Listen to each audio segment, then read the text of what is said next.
The Books Galaxy. The Adventures of Pinocchio.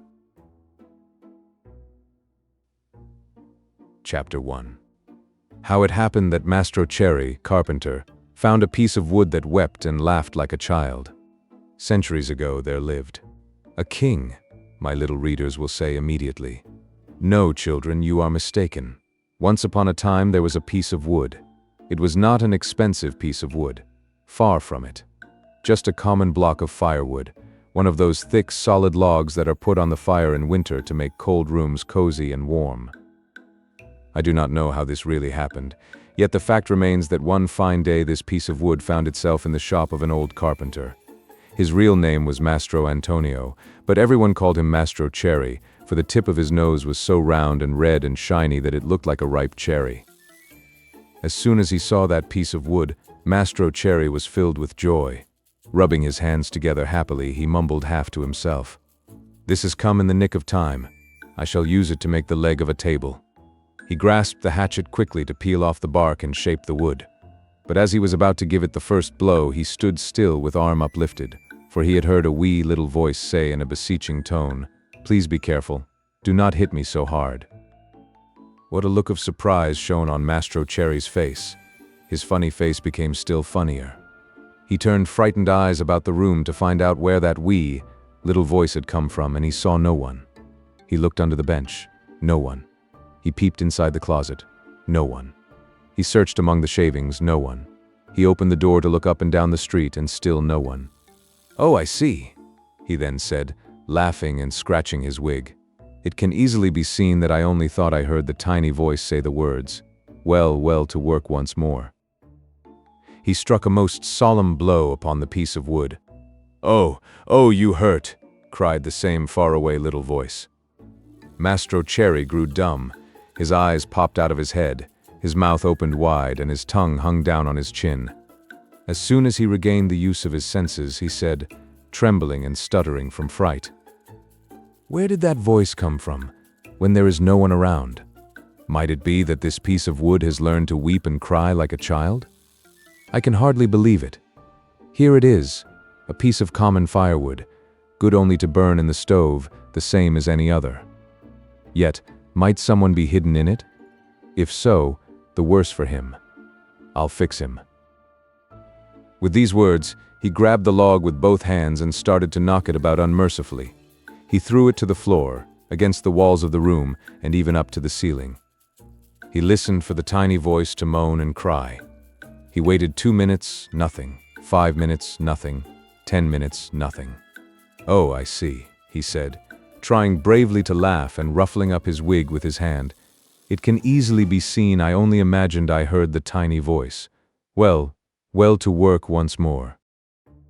The poor fellow was scared half to death, so he tried to sing a gay song in order to gain courage. He set aside the hatchet and picked up the plane to make the wood smooth and even, but as he drew it to and fro, he heard the same tiny voice. This time it giggled as it spoke. "Stop it! Oh, stop it! Ha, ha, ha! You tickle my stomach." This time poor Mastro Cherry fell as if shot. When he opened his eyes, he found himself sitting on the floor. His face had changed. Fright had turned even the tip of his nose from red to deepest purple.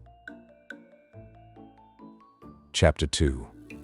Mastro Cherry gives the piece of wood to his friend Geppetto, who takes it to make himself a marionette that will dance, fence, and turn somersaults. In that very instant, a loud knock sounded on the door. "Come in," said the carpenter, not having an atom of strength left with which to stand up. At the words, the door opened and a dapper little old man came in. His name was Geppetto, but to the boys of the neighborhood he was Polendina, that is, cornmeal mush, on account of the wig he always wore, which was just the color of yellow corn. Geppetto had a very bad temper. Woe to the one who called him Polendina. He became as wild as a beast, and no one could soothe him. "Good day, Mastro Antonio," said Geppetto. "What are you doing on the floor?" "I am teaching the ants their ABCs. "Good luck to you." "What brought you here, friend Geppetto?" "My legs. And it may flatter you to know, Mastro Antonio, that I have come to you to beg for a favor."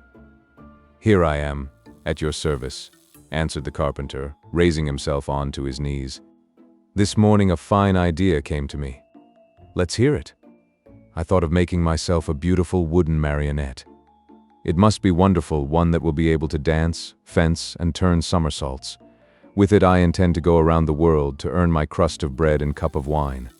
What do you think of it?" "Bravo, Polendina!" cried the same tiny voice which came from no one knew where. On hearing himself called Polendina, Mastro Geppetto turned the color of a red pepper and, facing the carpenter, said to him angrily, "Why do you insult me?" "Who is insulting you?" "You called me Polendina." "I did not." "I suppose you think I did, yet I know it was you." "No." "Yes." "No." "Yes." And growing angrier each moment, they went from words to blows, and finally began to scratch and bite and slap each other. When the fight was over, Mastro Antonio had Geppetto's yellow wig in his hands, and Geppetto found the carpenter's curly wig in his mouth. "Give me back my wig!" shouted Mastro Antonio in a surly voice. "You return mine and we'll be friends." The two little old men, each with his own wig back on his own head, shook hands and swore to be good friends for the rest of their lives. "Well then, Mastro Geppetto," said the carpenter, to show he bore him no ill will, "what is it you want?" "I want a piece of wood to make a marionette. Will you give it to me?" Mastro Antonio, very glad indeed, went immediately to his bench to get the piece of wood which had frightened him so much. But as he was about to give it to his friend, with a violent jerk it slipped out of his hands and hit against poor Geppetto's thin legs. "Ah, is this the gentle way, Mastro Antonio, in which you make your gifts? You have made me almost lame. I swear to you I did not do it. It was I, of course. It's the fault of this piece of wood." "You're right, but remember you were the one to throw it at my legs." "I did not throw it." "Liar." "Geppetto, do not insult me or I shall call you Polendina." "Idiot." "Polendina." "Donkey." "Polendina." "Ugly monkey." "Polendina." On hearing himself called Polendina for the third time, Geppetto lost his head with rage and threw himself upon the carpenter. Then and there they gave each other a sound thrashing. After this fight, Mastro Antonio had 2 more scratches on his nose, and Geppetto had 2 buttons missing from his coat. Thus, having settled their accounts, they shook hands and swore to be good friends for the rest of their lives. Then Geppetto took the fine piece of wood, thanked Mastro Antonio, and limped away toward home. Chapter 3. As soon as he gets home, Geppetto fashions the marionette and calls it Pinocchio, the first pranks of the marionette. Little as Geppetto's house was, it was neat and comfortable. It was a small room on the ground floor, with a tiny window under the stairway. The furniture could not have been much simpler: a very old chair, a rickety old bed, and a tumble-down table. A fireplace full of burning logs was painted on the wall opposite the door. Over the fire, there was painted a pot full of something which kept boiling happily away and sending up clouds of what looked like real steam. As soon as he reached home, Geppetto took his tools and began to cut and shape the wood into a marionette. "What shall I call him?" he said to himself. "I think I'll call him Pinocchio. This name will make his fortune. I knew a whole family of Pinocchi once, Pinocchio the father, Pinocchio the mother, and Pinocchi the children, and they were all lucky. The richest of them begged for his living." After choosing the name for his marionette, Geppetto set seriously to work to make the hair, the forehead, the eyes. Fancy his surprise when he noticed that these eyes moved and then stared fixedly at him.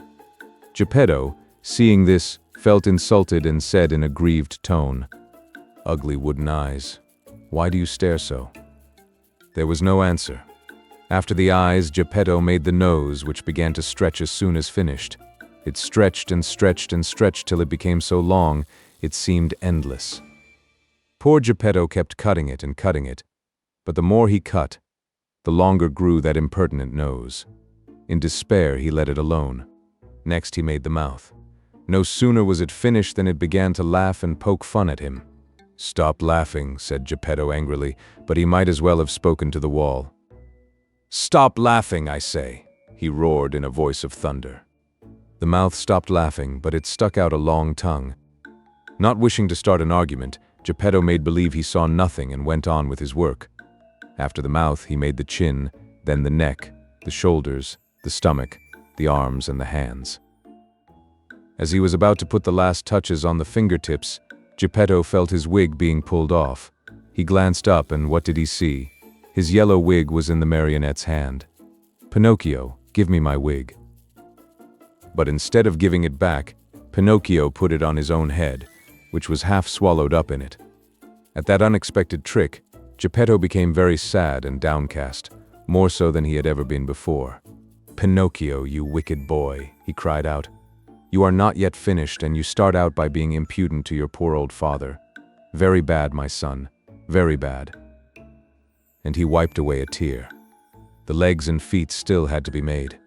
As soon as they were done, Geppetto felt a sharp kick on the tip of his nose. "I deserve it," he said to himself.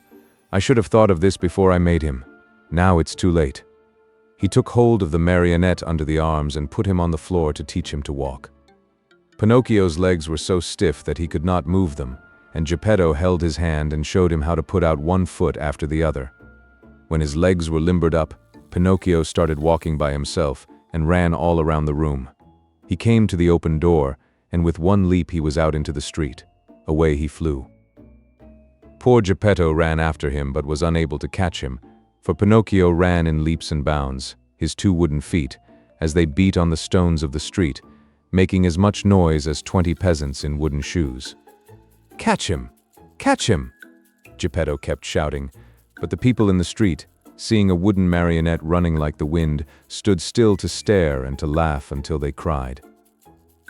At last, by sheer luck, a carabineer happened along who, hearing all that noise, thought that it might be a runaway colt, and stood bravely in the middle of the street, with legs wide apart, firmly resolved to stop it and prevent any trouble. Pinocchio saw the carabineer from afar and tried his best to escape between the legs of the big fellow, but without success. The carabineer grabbed him by the nose. It was an extremely long one and seemed made on purpose for that very thing, and returned him to Mastro Geppetto. The little old man wanted to pull Pinocchio's ears. Think how he felt when, upon searching for them, he discovered that he had forgotten to make them. All he could do was to seize Pinocchio by the back of the neck and take him home. As he was doing so, he shook him 2 or 3 times and said to him angrily, "We're going home now. When we get home, then we'll settle this matter." Pinocchio, on hearing this, threw himself on the ground and refused to take another step. One person after another gathered around the two. Some said one thing, some another. "Poor marionette," called out a man. "I am not surprised he doesn't want to go home. Geppetto no doubt will beat him unmercifully, he is so mean and cruel." "Geppetto looks like a good man," added another, "but with boys he's a real tyrant. If we leave that poor marionette in his hands, he may tear him to pieces." They said so much that, finally, the carabineer ended matters by setting Pinocchio at liberty and dragging Geppetto to prison. The poor old fellow did not know how to defend himself, but wept and wailed like a child and said between his sobs, "Ungrateful boy, to think I tried so hard to make you a well-behaved marionette. I deserve it, however. I should have given the matter more thought." What happened after this is an almost unbelievable story, but you may read it, dear children, in the chapters that follow. Chapter 4. The story of Pinocchio and the talking cricket, in which one sees that bad children do not like to be corrected by those who know more than they do. Very little time did it take to get poor old Geppetto to prison. In the meantime, that rascal, Pinocchio, free now from the clutches of the carabineer, was running wildly across fields and meadows, taking one short cut after another toward home. In his wild flight, he leaped over brambles and bushes, and across brooks and ponds, as if he were a goat or a hare chased by hounds. On reaching home, he found the house door half open. He slipped into the room, locked the door, and threw himself on the floor, happy at his escape. But his happiness lasted only a short time, for just then he heard someone saying, "Crick-crick-cree." "Who is calling me?" asked Pinocchio, greatly frightened. "I am." Pinocchio turned and saw a large cricket crawling slowly up the wall. "Tell me, cricket, who are you?" "I am the talking cricket, and I have been living in this room for more than 100 years. Today, however, this room is mine," said the marionette, "and if you wish to do me a favor, get out now, and don't turn around even once." "I refuse to leave this spot," answered the cricket, "until I have told you a great truth." "Tell it then, and hurry." "Woe to boys who refuse to obey their parents and run away from home. They will never be happy in this world, and when they are older they will be very sorry for it. Sing on, cricket mine, as you please. What I know is that tomorrow at dawn I leave this place forever. If I stay here, the same thing will happen to me which happens to all other boys and girls. They are sent to school, and whether they want to or not, they must study. As for me, let me tell you, I hate to study. It's much more fun, I think, to chase after butterflies, climb trees, and steal birds' nests. Poor little silly, don't you know that if you go on like that, you will grow into a perfect donkey and that you'll be the laughingstock of everyone?" "Keep still, you ugly cricket!" cried Pinocchio. But the cricket, who was a wise old philosopher, instead of being offended at Pinocchio's impudence, continued in the same tone. "If you do not like going to school, why don't you at least learn a trade, so that you can earn an honest living?" "Shall I tell you something?" asked Pinocchio, who was beginning to lose patience. "Of all the trades in the world, there is only one that really suits me." "And what can that be?" "That of eating, drinking, sleeping, playing, and wandering around from morning till night." "Let me tell you, for your own good, Pinocchio," said the talking cricket in his calm voice, "that those who follow that trade always end up in the hospital or in prison. Careful, ugly cricket. If you make me angry, you'll be sorry. Poor Pinocchio, I am sorry for you." "Why?" "Because you are a marionette, and, what is much worse, you have a wooden head." At these last words, Pinocchio jumped up in a fury, took a hammer from the bench, and threw it with all his strength at the talking cricket. Perhaps he did not think he would strike it, but sad to relate, my dear children, he did hit the cricket straight on its head. With a last weak crick-rickry, the poor cricket fell from the wall, dead. Chapter 5. Pinocchio is hungry and looks for an egg to cook himself an omelette, but, to his surprise, the omelette flies out of the window. If the cricket's death scared Pinocchio at all, it was only for a very few moments. For as night came on, a queer, empty feeling at the pit of his stomach reminded the marionette that he had eaten nothing as yet. A boy's appetite grows very fast, and in a few moments the queer, empty feeling had become hunger, and the hunger grew bigger and bigger, until soon he was as ravenous as a bear. Poor Pinocchio ran to the fireplace where the pot was boiling and stretched out his hand to take the cover off, but to his amazement the pot was only painted. Think how he felt. His long nose became at least 2 inches longer. He ran about the room, dug in all the boxes and drawers, and even looked under the bed in search of a piece of bread, hard though it might be, or a cookie, or perhaps a bit of fish. A bone left by a dog would have tasted good to him, but he found nothing. And meanwhile his hunger grew and grew. The only relief poor Pinocchio had was to yawn, and he certainly did yawn, such a big yawn that his mouth stretched out to the tips of his ears. Soon he became dizzy and faint. He wept and wailed to himself, "The talking cricket was right. It was wrong of me to disobey father and to run away from home. If he were here now, I wouldn't be so hungry. Oh, how horrible it is to be hungry." Suddenly he saw, among the sweepings in a corner, something round and white that looked very much like a hen's egg. In a jiffy he pounced upon it. It was an egg. The marionette's joy knew no bounds. It is impossible to describe it. You must picture it to yourself. Certain that he was dreaming, he turned the egg over and over in his hands, fondled it, kissed it, and talked to it. "And now how shall I cook you? Shall I make an omelette? No, it is better to fry you in a pan. Or shall I drink you? No, the best way is to fry you in the pan. You will taste better." No sooner said than done. He placed a little pan over a foot warmer full of hot coals. In the pan, instead of oil or butter, he poured a little water. As soon as the water started to boil, tack, he broke the eggshell. But in place of the white and the yolk of the egg, a little yellow chick, fluffy and gay and smiling, escaped from it. Bowing politely to Pinocchio, he said to him, "Many, many thanks indeed, Mr. Pinocchio, for having saved me the trouble of breaking my shell. Goodbye and good luck to you, and remember me to the family." With these words he spread out his wings and, darting to the open window, he flew away into space till he was out of sight. The poor marionette stood as if turned to stone, with wide eyes, open mouth, and the empty halves of the eggshell in his hands. When he came to himself, he began to cry and shriek at the top of his lungs, stamping his feet on the ground and wailing all the while. The talking cricket was right. If I had not run away from home and if father were here now, I should not be dying of hunger. Oh, how horrible it is to be hungry.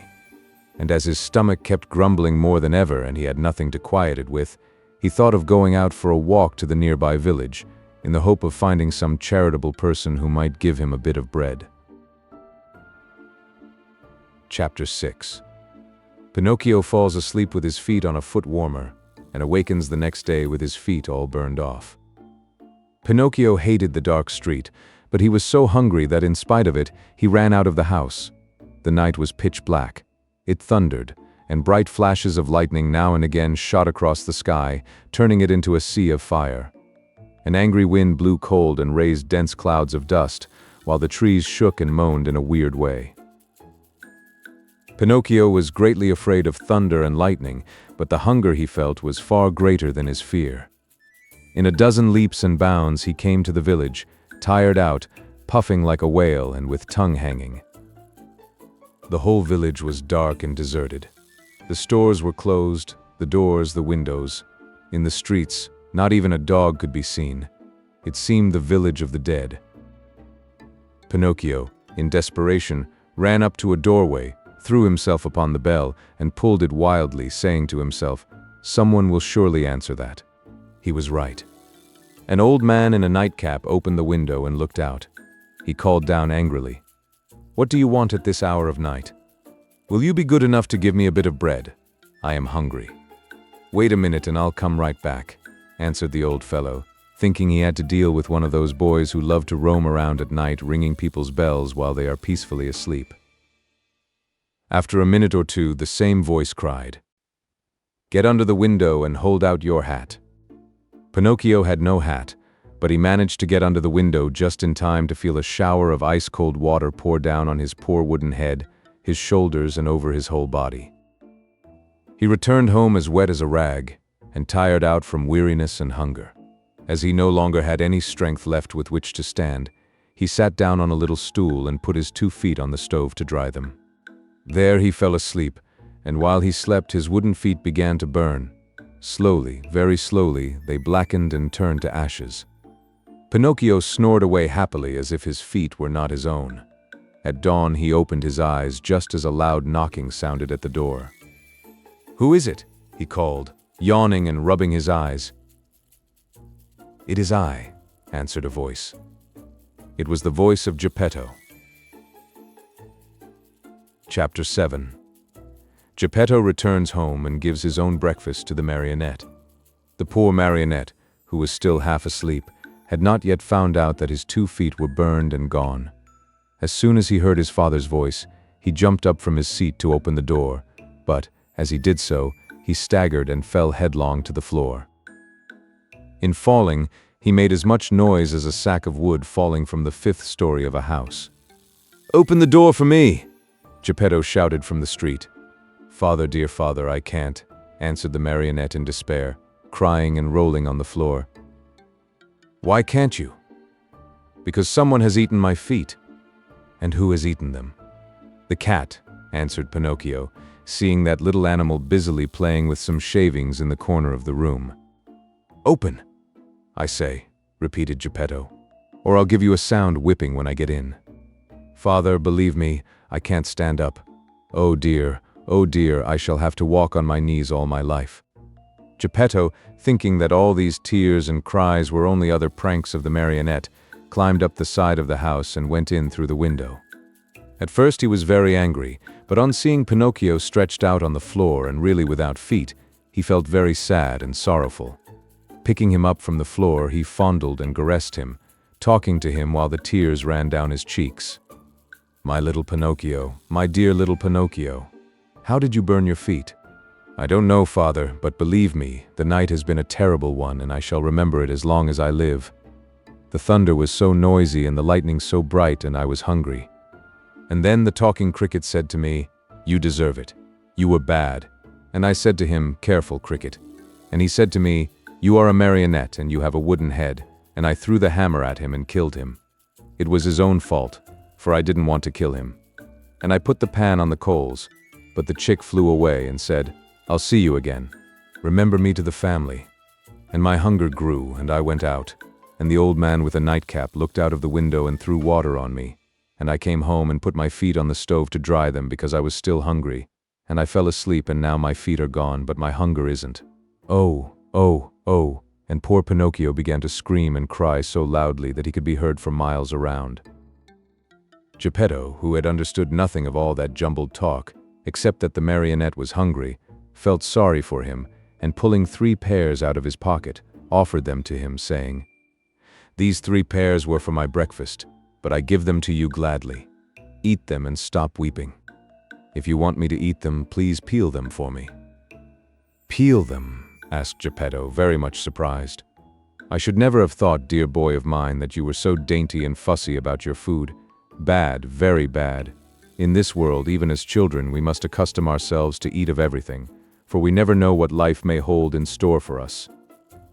"You may be right," answered Pinocchio, "but I will not eat the pears if they are not peeled. I don't like them." And good old Geppetto took out a knife, peeled the 3 pears, and put the skins in a row on the table. Pinocchio ate 1 pear in a twinkling and started to throw the core away, but Geppetto held his arm. "Oh no, don't throw it away. Everything in this world may be of some use." "But the core I will not eat," cried Pinocchio in an angry tone. "Who knows?" repeated Geppetto calmly, and later the 3 cores were placed on the table next to the skins. Pinocchio had eaten the 3 pears, or rather devoured them. Then he yawned deeply and wailed, "I'm still hungry. But I have no more to give you." "Really? Nothing? Nothing? I have only these 3 cores and these skins." "Very well then," said Pinocchio. "If there is nothing else, I'll eat them." At first he made a wry face, but, one after another, the skins and the cores disappeared. "Ah, now I feel fine," he said after eating the last one. "You see," observed Geppetto, "that I was right when I told you that one must not be too fussy and too dainty about food. My dear, we never know what life may have in store for us." Chapter 8. Geppetto makes Pinocchio a new pair of feet and sells his coat to buy him an ABC book. The marionette, as soon as his hunger was appeased, started to grumble and cry that he wanted a new pair of feet. But Mastro Geppetto, in order to punish him for his mischief, let him alone the whole morning. After dinner he said to him, "Why should I make your feet over again? To see you run away from home once more? I promise you," answered the marionette, sobbing, "that from now on I'll be good." "Boys always promise that when they want something," said Geppetto. "I promise to go to school every day, to study, and to succeed. Boys always sing that song when they want their own will. But I am not like other boys. I am better than all of them, and I always tell the truth. I promise you, father, that I'll learn a trade, and I'll be the comfort and staff of your old age." Geppetto, though trying to look very stern, felt his eyes fill with tears and his heart soften when he saw Pinocchio so unhappy. He said no more, but taking his tools and 2 pieces of wood, he set to work diligently. In less than an hour the feet were finished, 2 slender, nimble little feet, strong and quick, modeled as if by an artist's hands. "Close your eyes and sleep," Geppetto then said to the marionette. Pinocchio closed his eyes and pretended to be asleep, while Geppetto stuck on the 2 feet with a bit of glue melted in an eggshell, doing his work so well that the joint could hardly be seen. As soon as the marionette felt his new feet, he gave 1 leap from the table and started to skip and jump around, as if he had lost his head from very joy. "To show you how grateful I am to you, father, I'll go to school now. But to go to school I need a suit of clothes." Geppetto did not have a penny in his pocket, So he made his son a little suit of flowered paper, a pair of shoes from the bark of a tree, and a tiny cap from a bit of dough. Pinocchio ran to look at himself in a bowl of water, and he felt so happy that he said proudly, "Now I look like a gentleman." "Truly," answered Geppetto, "but remember that fine clothes do not make the man unless they be neat and clean." "Very true," answered Pinocchio, "but in order to go to school, I still need something very important." "What is it?" "An ABC book." "To be sure. But how shall we get it?" "That's easy. We'll go to a bookstore and buy it." "And the money?" "I have none." "Neither have I," said the old man sadly. Pinocchio, although a happy boy always, became sad and downcast at these words. When poverty shows itself, even mischievous boys understand what it means. "What does it matter, after all?" cried Geppetto all at once as he jumped up from his chair. Putting on his old coat, full of darns and patches, he ran out of the house without another word. After a while he returned. In his hands he had the ABC book for his son, but the old coat was gone. The poor fellow was in his shirt sleeves and the day was cold. "Where's your coat, father?" "I have sold it." "Why did you sell your coat?" "It was too warm." Pinocchio understood the answer in a twinkling, and, unable to restrain his tears, he jumped on his father's neck and kissed him over and over. Chapter 9. Pinocchio sells his ABC book to pay his way into the marionette theater. See Pinocchio hurrying off to school with his new ABC book under his arm. As he walked along, his brain was busy planning hundreds of wonderful things, building hundreds of castles in the air. Talking to himself, he said, "In school today I'll learn to read, tomorrow to write, and the day after tomorrow I'll do arithmetic. Then, clever as I am, I can earn a lot of money. With the very first pennies I make, I'll buy father a new cloth coat." Cloth, did I say? No, it shall be of gold and silver with diamond buttons. That poor man certainly deserves it, for, after all, isn't he in his shirt sleeves because he was good enough to buy a book for me? On this cold day, too. Fathers are indeed good to their children. As he talked to himself, he thought he heard sounds of pipes and drums coming from a distance. Pi, pi, pi, pi, pi, zoom, zoom, zoom, zoom. He stopped to listen. Those sounds came from a little street that led to a small village along the shore. What can that noise be? What a nuisance that I have to go to school. Otherwise. There he stopped, very much puzzled. He felt he had to make up his mind for either one thing or another. Should he go to school, or should he follow the pipes? "Today I'll follow the pipes, and tomorrow I'll go to school. There's always plenty of time to go to school," decided the little rascal at last, shrugging his shoulders. No sooner said than done. He started down the street, going like the wind. On he ran, and louder grew the sounds of pipe and drum. Pip-pee, pip-pee, pip-pee, zoom, zoom, zoom, zoom. Suddenly he found himself in a large square, full of people standing in front of a little wooden building painted in brilliant colors. "What is that house?" Pinocchio asked a little boy near him. "Read the sign and you'll know." "I'd like to read, but somehow I can't today." "Oh, really? Then I'll read it to you.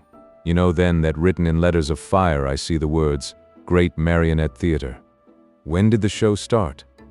"It is starting now." "And how much does one pay to get in?" 4 pennies. Pinocchio, who was wild with curiosity to know what was going on inside, lost all his pride and said to the boy shamelessly, "Will you give me 4 pennies until tomorrow?" "I'd give them to you gladly," answered the other, poking fun at him, "but just now I can't give them to you. For the price of 4 pennies I'll sell you my coat. If it rains, what shall I do with a coat of flowered paper? I could not take it off again. Do you want to buy my shoes? They are only good enough to light a fire with. What about my hat?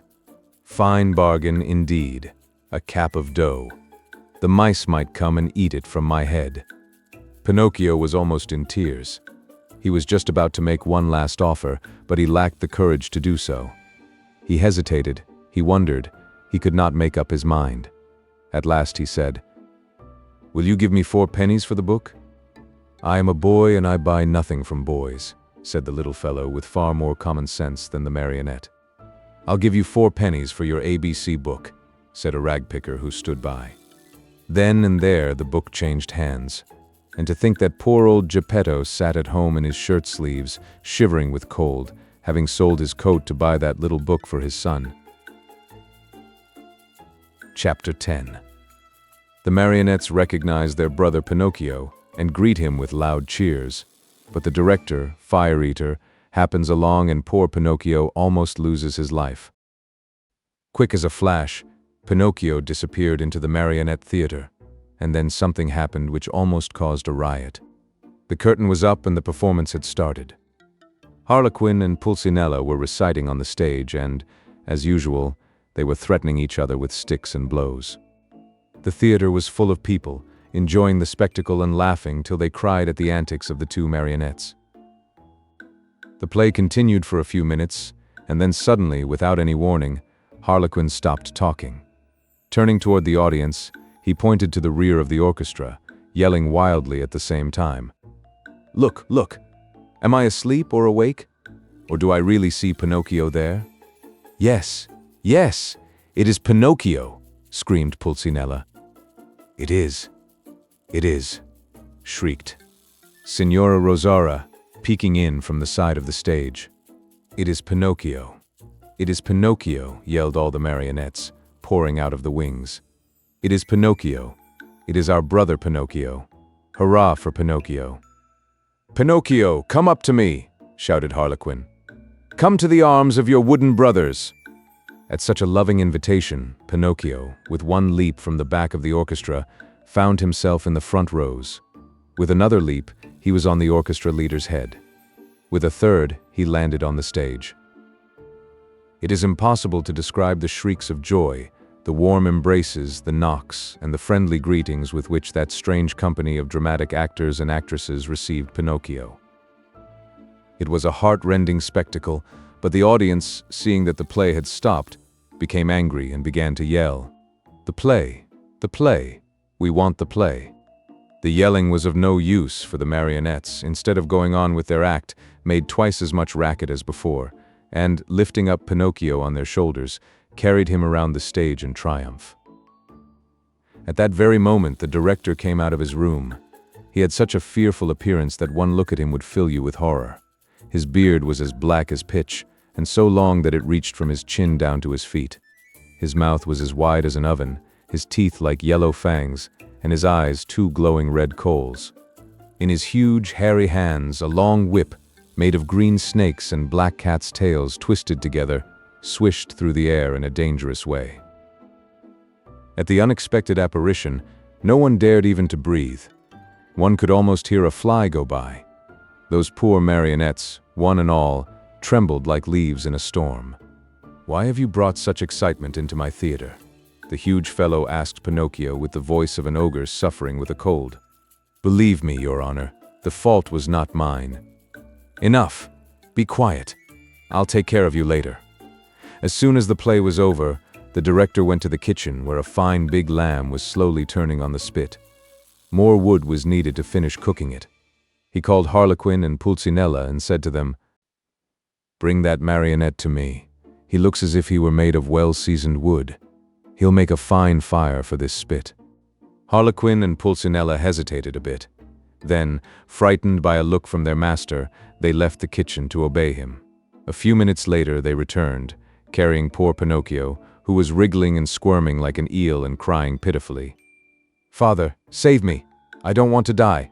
I don't want to die!" Chapter 11. Fire Eater sneezes and forgives Pinocchio, who saves his friend Harlequin from death. In the theater, great excitement reigned.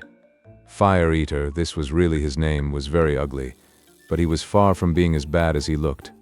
Proof of this is that when he saw the poor marionette being brought in to him, struggling with fear and crying, "I don't want to die, I don't want to die," he felt sorry for him and began first to waver and then to weaken. Finally, he could control himself no longer and gave a loud sneeze. At that sneeze, Harlequin, who until then had been as sad as a weeping willow, smiled happily and leaning toward the marionette, whispered to, "Good news, brother mine. Fire Eater has sneezed and this is a sign that he feels sorry for you. You are saved." For be it known that, while other people, when sad and sorrowful, weep and wipe their eyes, Fire Eater, on the other hand, had the strange habit of sneezing each time he felt unhappy. The way was just as good as any other to show the kindness of his heart. After sneezing, Fire Eater, ugly as ever, cried to Pinocchio, "Stop crying. Your wails give me a funny feeling down here in my stomach and itchy, itchy." 2 loud sneezes finished his speech. "God bless you," said Pinocchio. "Thanks. Are your father and mother still living?" demanded Fire Eater. "My father, yes. My mother I have never known. Your poor father would suffer terribly if I were to use you as firewood. Poor old man. I feel sorry for him. Etchy, etchy, etchy." 3 more sneezes sounded, louder than ever. "God bless you," said Pinocchio. "Thanks. However, I ought to be sorry for myself too, just now. My good dinner is spoiled. I have no more wood for the fire, and the lamb is only half cooked. Never mind. In your place I'll burn some other marionette. Hey there, officers." At the call, 2 wooden officers appeared, long and thin as a yard of rope, with queer hats on their heads and swords in their hands. Fire Eater yelled at them in a hoarse voice, "Take Harlequin, tie him, and throw him on the fire. I want my lamb well done." Think how poor Harlequin felt. He was so scared that his legs doubled up under him and he fell to the floor. Pinocchio, at that heartbreaking sight, threw himself at the feet of Fire Eater and, weeping bitterly, asked in a pitiful voice which could scarcely be heard, "Have pity, I beg of you, signore. There are no signori here. Have pity, kind sir. There are no sirs here. Have pity, your excellency." On hearing himself addressed as Your Excellency, the director of the Marionette Theater sat up very straight in his chair, stroked his long beard, and becoming suddenly kind and compassionate, smiled proudly as he said to Pinocchio, "Well, what do you want from me now, Marionette? I beg for mercy for my poor friend, Harlequin, who has never done the least harm in his life." "There is no mercy here, Pinocchio. I have spared you. Harlequin must burn in your place. I am hungry and my dinner must be cooked." "In that case," said Pinocchio proudly, as he stood up and flung away his cap of dough, "in that case, my duty is clear. Come, officers. Tie me up and throw me on those flames. No, it is not fair for poor Harlequin, the best friend that I have in the world, to die in my place." These brave words, said in a piercing voice, made all the other marionettes cry. Even the officers, who were made of wood also, cried like 2 babies. Fire Eater at first remained hard and cold as a piece of ice, but then, little by little, he softened and began to sneeze. And after 4 or 5 sneezes, he opened wide his arms and said to Pinocchio, "You are a brave boy. Come to my arms and kiss me." Pinocchio ran to him and scurrying like a squirrel up the long black beard, he gave Fire Eater a loving kiss on the tip of his nose. "Has pardon been granted to me?" asked poor Harlequin with a voice that was hardly a breath. "Pardon is yours," answered Fire Eater, and sighing and wagging his head, he added, "Well, tonight I shall have to eat my lamb only half cooked, but beware the next time, marionettes." At the news that pardon had been given, the marionettes ran to the stage and, turning on all the lights, they danced and sang till dawn. Chapter 12. Fire Eater gives Pinocchio 5 gold pieces for his father, Geppetto, but the marionette meets a fox and a cat and follows them.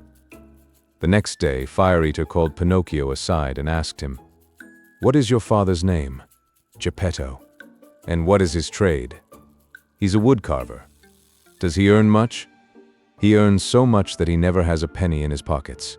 Just think that, in order to buy me an ABC book for school, he had to sell the only coat he owned, a coat so full of darns and patches that it was a pity. Poor fellow, I feel sorry for him. Here, take these 5 gold pieces. Go, give them to him with my kindest regards." Pinocchio, as may easily be imagined, thanked him 1,000 times. He kissed each marionette in turn, even the officers, and, beside himself with joy, set out on his homeward journey. He had gone barely half a mile when he met a lame fox and a blind cat, walking together like two good friends. The lame fox leaned on the cat, and the blind cat let the fox lead him along. "Good morning, Pinocchio," said the fox, greeting him courteously. "How do you know my name?" asked the marionette. "I know your father well." "Where have you seen him?" "I saw him yesterday standing at the door of his house." "And what was he doing?" "He was in his shirt sleeves, trembling with cold." "Poor father, but after today, God willing, he will suffer no longer." "Why?" "Because I have become a rich man." "You a rich man?" said the fox, and he began to laugh out loud. The cat was laughing also, but tried to hide it by stroking his long whiskers.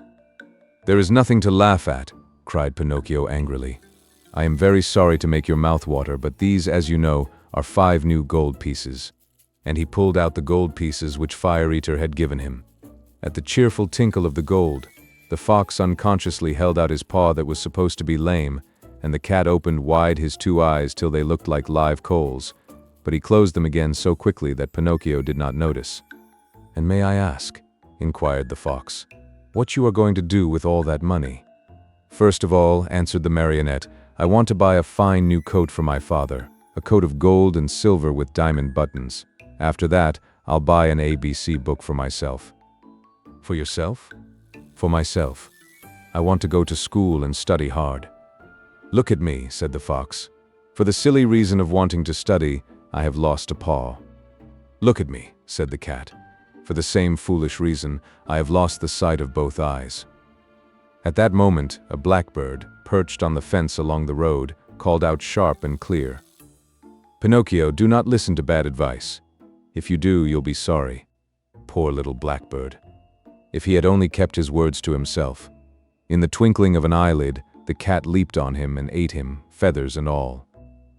After eating the bird, he cleaned his whiskers, closed his eyes, and became blind once more. "Poor blackbird," said Pinocchio to the cat. "Why did you kill him?" "I killed him to teach him a lesson. He talks too much. Next time he will keep his words to himself." By this time the 3 companions had walked a long distance. Suddenly the fox stopped in his tracks and, turning to the marionette, said to him, "Do you want to double your gold pieces?" "What do you mean?" "Do you want 100, 1,000, 2,000 gold pieces for your miserable 5? "Yes, but how?" "The way is very easy. Instead of returning home, come with us." "And where will you take me?" "To the city of Simple Simons." Pinocchio thought a while and then said firmly, "No, I don't want to go. Home is near and I am going where father is waiting for me. How unhappy he must be that I have not yet returned. I have been a bad son, and the talking cricket was right when he said that a disobedient boy cannot be happy in this world. I have learned this at my own expense, even last night in the theater, when Fire Eater. Brr. What? The shivers run up and down my back at the mere thought of it." "Well then," said the fox, "if you really want to go home, go ahead, but you'll be sorry." "You'll be sorry," repeated the cat. "Think well, Pinocchio, you are turning your back on Dame Fortune." "On Dame Fortune," repeated the cat. "Tomorrow your 5 gold pieces will be 2,000. 2,000, repeated the cat. "But how can they possibly become so many?" asked Pinocchio wonderingly. "I'll explain," said the fox. "You must know that, just outside the city of Simple Simons, there is a blessed field called the Field of Wonders. In this field you dig a hole, and in the hole you bury a gold piece. After covering up the hole with earth you water it well, sprinkle a bit of salt on it, and go to bed. During the night the gold piece sprouts, grows, blossoms, and next morning you find a beautiful tree that is loaded with gold pieces. So that if I were to bury my 5 gold pieces," cried Pinocchio with growing wonder, "next morning I should find how many?" "It is very simple to figure out," answered the fox. "Why, you can figure it on your fingers. Granted that each piece gives you 500, multiply 500 by 5. Next morning you will find 2,500 new, sparkling gold pieces." "Fine, fine," cried Pinocchio, dancing about with joy. "And as soon as I have them, I shall keep 2,000 for myself, and the other 500 I'll give to you too." "A gift for us?" cried the fox, pretending to be insulted. "Why, of course not." "Of course not," repeated the cat. "We do not work for gain," answered the fox. "We work only to enrich others." "To enrich others," repeated the cat. "What good people," thought Pinocchio to himself, and forgetting his father, the ABC book, and all his good resolutions, he said to the fox and to the cat, "Let us go. I am with you." Chapter 13. The Inn of the Red Lobster. Cat and fox and Marionette walked and walked and walked. At last, toward evening, dead tired, they came to the Inn of the Red Lobster. "Let us stop here a while," said the fox, "to eat a bite and rest for a few hours. At midnight we'll start out again, for at dawn tomorrow we must be at the Field of Wonders." They went into the inn and all three sat down at the same table. However, not one of them was very hungry. The poor cat felt very weak, and he was able to eat only 35 mullets with tomato sauce and 4 portions of tripe with cheese. Moreover, as he was so in need of strength, he had to have 4 more helpings of butter and cheese. The fox, after a great deal of coaxing, tried his best to eat a little. The doctor had put him on a diet, and he had to be satisfied with a small hare dressed with a dozen young and tender spring chickens. After the hare, he ordered some partridges, a few pheasants, a couple of rabbits, and a dozen frogs and lizards. That was all. He felt ill, he said, and could not eat another bite. Pinocchio ate least of all. He asked for a bite of bread and a few nuts, and then hardly touched them. The poor fellow, with his mind on the Field of Wonders, was suffering from a gold piece indigestion. Supper over, the fox said to the innkeeper, "Give us 2 good rooms, one for Mr. Pinocchio and the other for me and my friend. Before starting out, we'll take a little nap. Remember to call us at midnight sharp, for we must continue on our journey." "Yes, sir," answered the innkeeper, winking in a knowing way at the fox and the cat, as if to say, "I understand." As soon as Pinocchio was in bed, he fell fast asleep and began to dream. He dreamed he was in the middle of a field. The field was full of vines heavy with grapes. The grapes were no other than gold coins which tinkled merrily as they swayed in the wind. They seemed to say, "Let him who wants us take us." Just as Pinocchio stretched out his hand to take a handful of them, he was awakened by 3 loud knocks at the door. It was the innkeeper who had come to tell him that midnight had struck. "Are my friends ready?" the marionette asked him. "Indeed, yes. They went 2 hours ago." "Why in such a hurry?" Unfortunately, the cat received a telegram which said that his firstborn was suffering from chilblains and was on the point of death. He could not even wait to say goodbye to you. "Did they pay for the supper?" "How could they do such a thing? Being people of great refinement, they did not want to offend you so deeply as not to allow you the honor of paying the bill." "Too bad. That offense would have been more than pleasing to me," said Pinocchio, scratching his head. "Where did my good friends say they would wait for me?" he added. "At the Field of Wonders at sunrise tomorrow morning." Pinocchio paid a gold piece for the 3 suppers and started on his way toward the field that was to make him a rich man. He walked on, not knowing where he was going, for it was dark, so dark that not a thing was visible. Round about him, not a leaf stirred. A few bats skimmed his nose now and again and scared him half to death. Once or twice he shouted, "Who goes there?" And the faraway hills echoed back to him, "Who goes there? Who goes there? Who goes there?" As he walked, Pinocchio noticed a tiny insect glimmering on the trunk of a tree, a small being that glowed with a pale, soft light. "Who are you?" he asked. "I am the ghost of the talking cricket," answered the little being in a faint voice that sounded as if it came from a faraway world. "What do you want?" asked the marionette. "I want to give you a few words of good advice. Return home and give the 4 gold pieces you have left to your poor old father, who is weeping because he has not seen you for many a day. Tomorrow my father will be a rich man, for these 4 gold pieces will become 2,000. Don't listen to those who promise you wealth overnight, my boy. As a rule, they are either fools or swindlers. Listen to me and go home." "But I want to go on." "The hour is late. I want to go on. The night is very dark. I want to go on. The road is dangerous. I want to go on. Remember that boys who insist on having their own way, sooner or later come to grief. The same nonsense. Goodbye, Cricket. Good night, Pinocchio, and may heaven preserve you from the assassins. There was silence for a minute, and the light of the talking cricket disappeared suddenly, just as if someone had snuffed it out.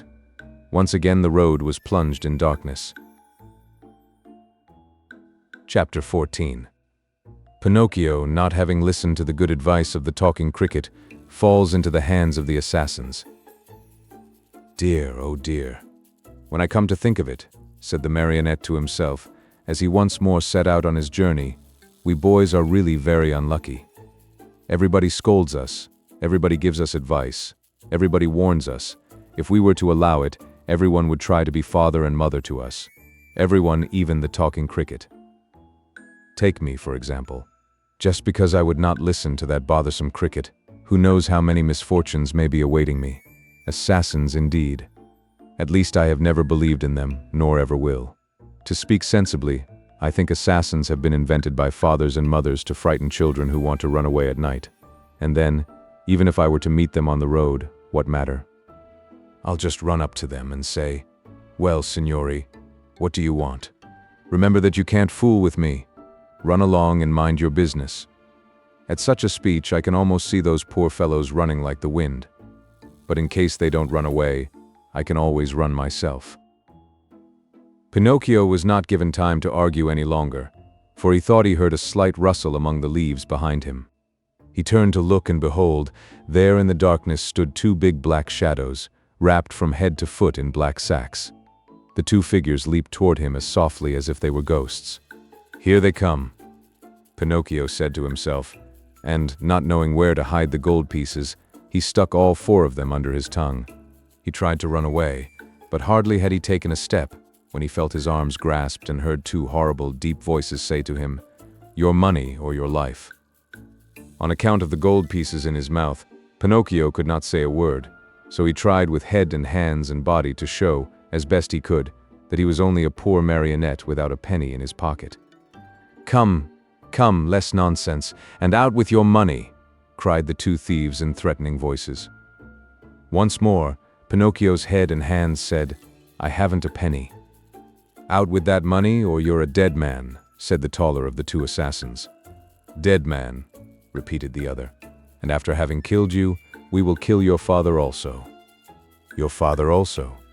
"No, no, no, not my father," cried Pinocchio, wild with terror. But as he screamed, the gold pieces tinkled together in his mouth. "Ah, you rascal! So that's the game. You have the money hidden under your tongue. Out with it." But Pinocchio was as stubborn as ever. "Are you deaf? Wait, young man, we'll get it from you in a twinkling." One of them grabbed the marionette by the nose and the other by the chin, and they pulled him unmercifully from side to side in order to make him open his mouth. All was of no use. The marionette's lips might have been nailed together. They would not open. In desperation, the smaller of the two assassins pulled out a long knife from his pocket and tried to pry Pinocchio's mouth open with it. Quick as a flash, the marionette sank his teeth deep into the assassin's hand, bit it off and spat it out.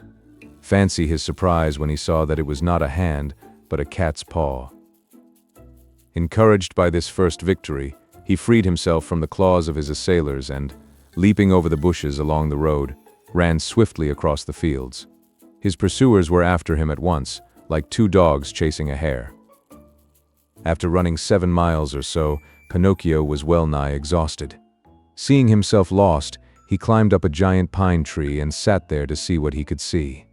The assassins tried to climb also, but they slipped and fell. Far from giving up the chase, this only spurred them on. They gathered a bundle of wood, piled it up at the foot of the pine, and set fire to it. In a twinkling, the tree began to sputter and burn like a candle blown by the wind. Pinocchio saw the flames climb higher and higher. Not wishing to end his days as a roasted marionette, he jumped quickly to the ground and off he went, the assassins close to him as before.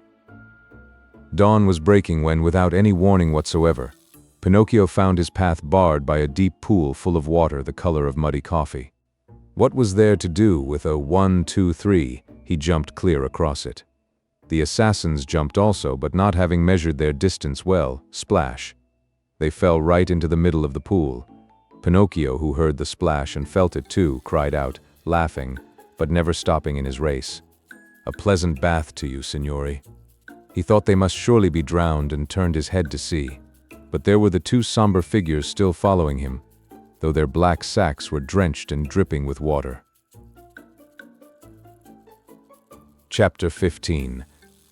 The assassins chase Pinocchio, catch him, and hang him to the branch of a giant oak tree. As he ran, the marionette felt more and more certain that he would have to give himself up into the hands of his pursuers. Suddenly he saw a little cottage gleaming white as the snow among the trees of the forest. "If I have enough breath left with which to reach that little house, I may be saved," he said to himself. Not waiting another moment, he darted swiftly through the woods, the assassins still after him. After a hard race of almost an hour, tired and out of breath, Pinocchio finally reached the door of the cottage and knocked. No one answered. He knocked again, harder than before, for behind him he heard the steps and the labored breathing of his persecutors. The same silence followed. As knocking was of no use, Pinocchio, in despair, began to kick and bang against the door, as if he wanted to break it. At the noise, a window opened and a lovely maiden looked out. She had azure hair and a face white as wax. Her eyes were closed and her hands crossed on her breast. With a voice so weak that it hardly could be heard, she whispered, "No one lives in this house. Everyone is dead." "Won't you at least open the door for me?" cried Pinocchio in a beseeching voice. "I also am dead." "Dead? What are you doing at the window then?" "I am waiting for the coffin to take me away." After these words, the little girl disappeared and the window closed without a sound. "Oh, lovely maiden with azure hair," cried Pinocchio. "Open, I beg of you. Take pity on a poor boy who is being chased by two assassins." He did not finish, for two powerful hands grasped him by the neck and the same two horrible voices growled threateningly, "Now we have you." The marionette, seeing death dancing before him, trembled so hard that the joints of his legs rattled and the coins tinkled under his tongue. "Well," the assassins asked, "will you open your mouth now or not?" "Ah, you do not answer? Very well, this time you shall open it." Taking out two long, sharp knives, they struck two heavy blows on the marionette's back. Happily for him, Pinocchio was made of very hard wood and the knives broke into 1,000 pieces.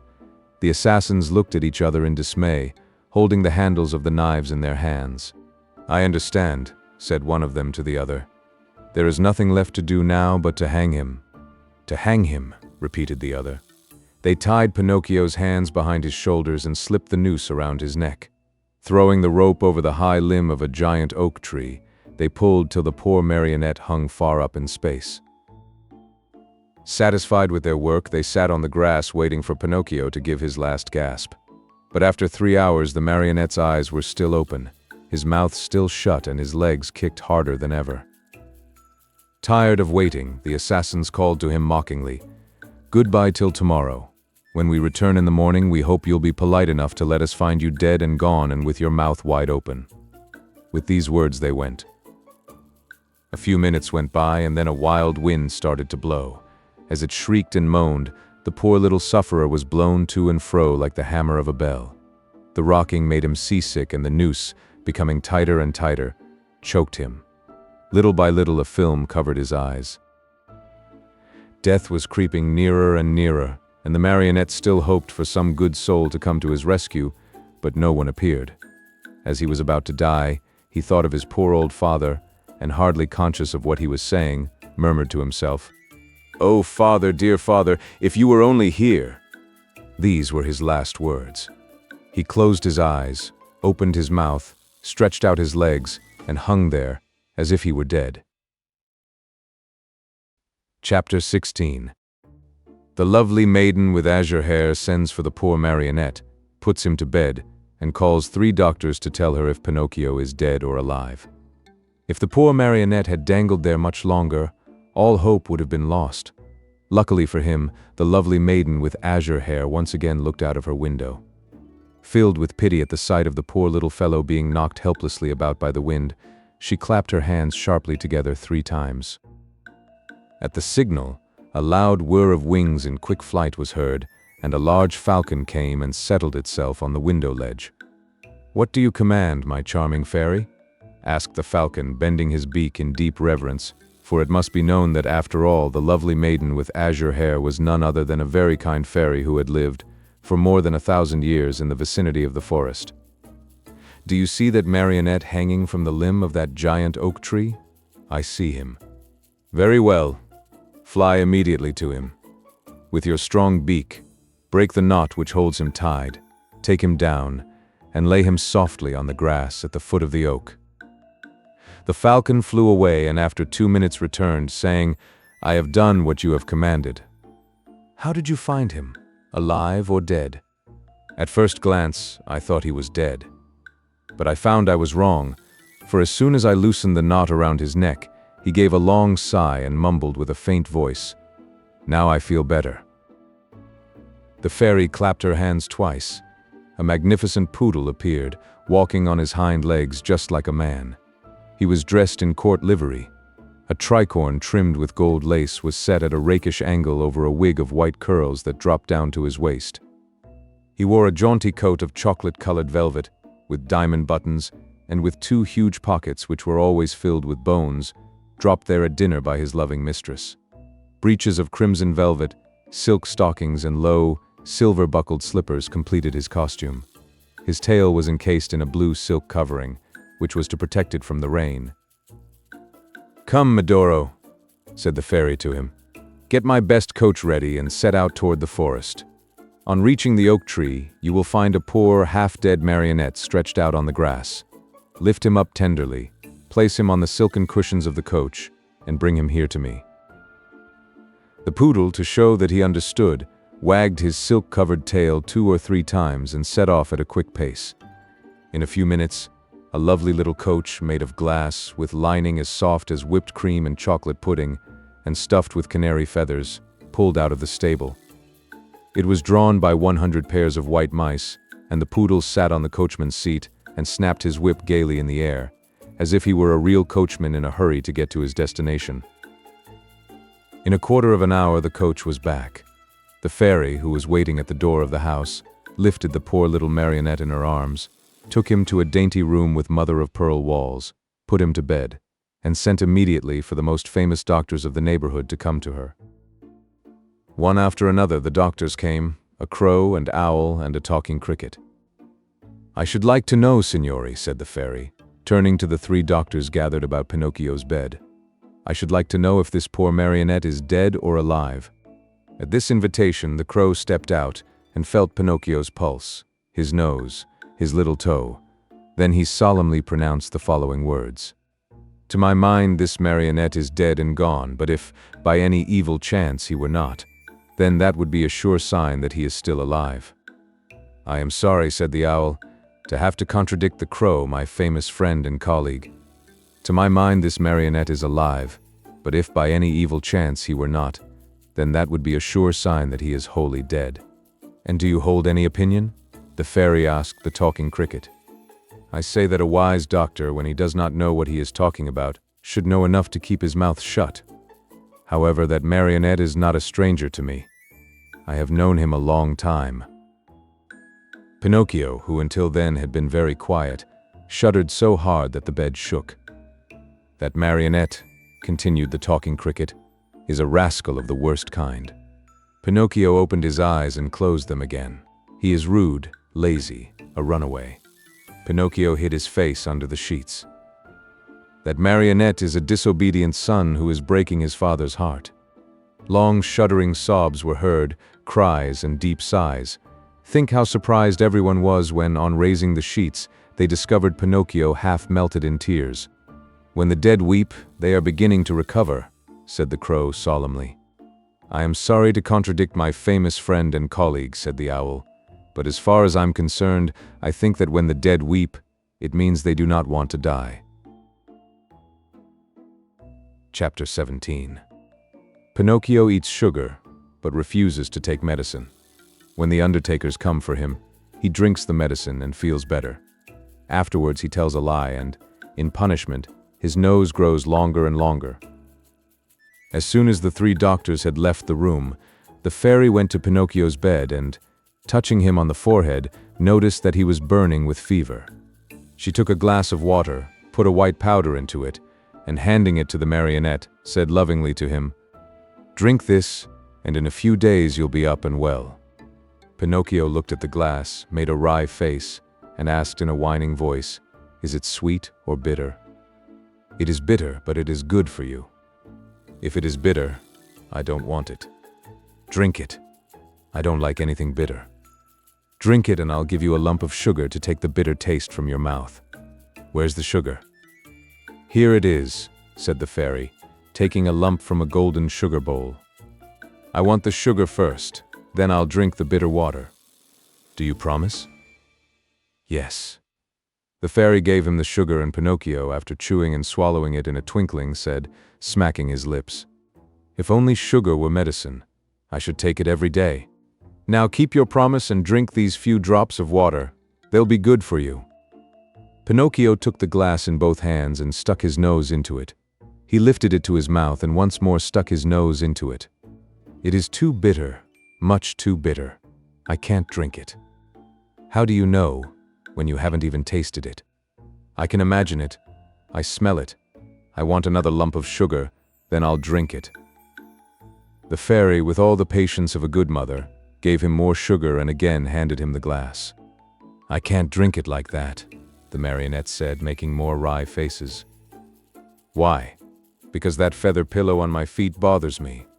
The fairy took away the pillow. "It's no use. I can't drink it even now." "What's the matter now?" "I don't like the way that door looks. It's half open." The fairy closed the door. "I won't drink it," cried Pinocchio, bursting out crying. "I won't drink this awful water. I won't. I won't. No, no, no, no." "My boy, you'll be sorry." "I don't care." "You are very sick." "I don't care." "In a few hours the fever will take you far away to another world." "I don't care." "Aren't you afraid of death?" "Not a bit. I'd rather die than drink that awful medicine." At that moment, the door of the room flew open and in came 4 rabbits as black as ink, carrying a small black coffin on their shoulders. "What do you want from me?" asked Pinocchio. "We have come for you," said the largest rabbit. "For me? But I'm not dead yet." "No, not dead yet, but you will be in a few moments since you have refused to take the medicine which would have made you well." "Oh, fairy, my fairy," the marionette cried out, "give me that glass. Quick, please. I don't want to die." "No, no, not yet, not yet." And holding the glass with his 2 hands, he swallowed the medicine at one gulp. "Well," said the 4 rabbits, "this time we have made the trip for nothing."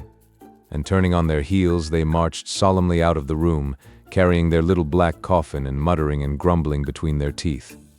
In a twinkling, Pinocchio felt fine. With one leap he was out of bed and into his clothes. The fairy, seeing him run and jump around the room gay as a bird on wings, said to him, "My medicine was good for you after all, wasn't it?" "Good indeed. It has given me new life." "Why, then, did I have to beg you so hard to make you drink it?"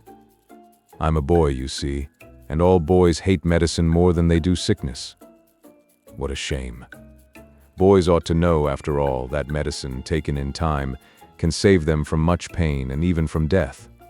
Next time I won't have to be begged so hard. I'll remember those black rabbits with the black coffin on their shoulders, and I'll take the glass and poof, down it will go.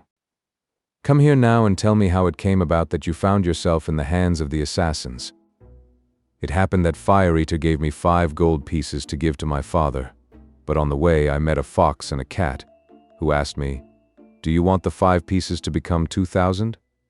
And I said, 'Yes.' And they said, 'Come with us to the Field of Wonders.' And I said, 'Let's go.' Then they said, 'Let us stop at the Inn of the Red Lobster for dinner, and after midnight we'll set out again.' We ate and went to sleep. When I awoke they were gone, and I started out in the darkness all alone. On the road I met 2 assassins dressed in black coal sacks who said to me, 'Your money or your life?' And I said, 'I haven't any money, for, you see, I had put the money under my tongue.' One of them tried to put his hand in my mouth and I bit it off and spat it out, but it wasn't a hand, it was a cat's paw. And they ran after me and I ran and ran, till at last they caught me and tied my neck with a rope and hanged me to a tree, saying, "Tomorrow we'll come back for you, and you'll be dead, and your mouth will be open, and then we'll take the gold pieces that you have hidden under your tongue." "Where are the gold pieces now?" the fairy asked. "I lost them," answered Pinocchio, but he told a lie, for he had them in his pocket. As he spoke, his nose, long though it was, became at least 2 inches longer. "And where did you lose them?" "In the wood nearby." At this second lie, his nose grew a few more inches. "If you lost them in the nearby wood," said the fairy, "we'll look for them and find them, for everything that is lost there is always found." "Ah, now I remember," replied the marionette, becoming more and more confused. "I did not lose the gold pieces, but I swallowed them when I drank the medicine." At this third lie, his nose became longer than ever, so long that he could not even turn around. If he turned to the right, he knocked it against the bed or into the window panes. If he turned to the left, he struck the walls or the door. If he raised it a bit, he almost put the fairy's eyes out. The fairy sat looking at him and laughing. "Why do you laugh?"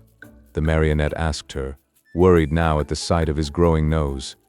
"I am laughing at your lies." "How do you know I am lying?" "Lies, my boy, are known in a moment.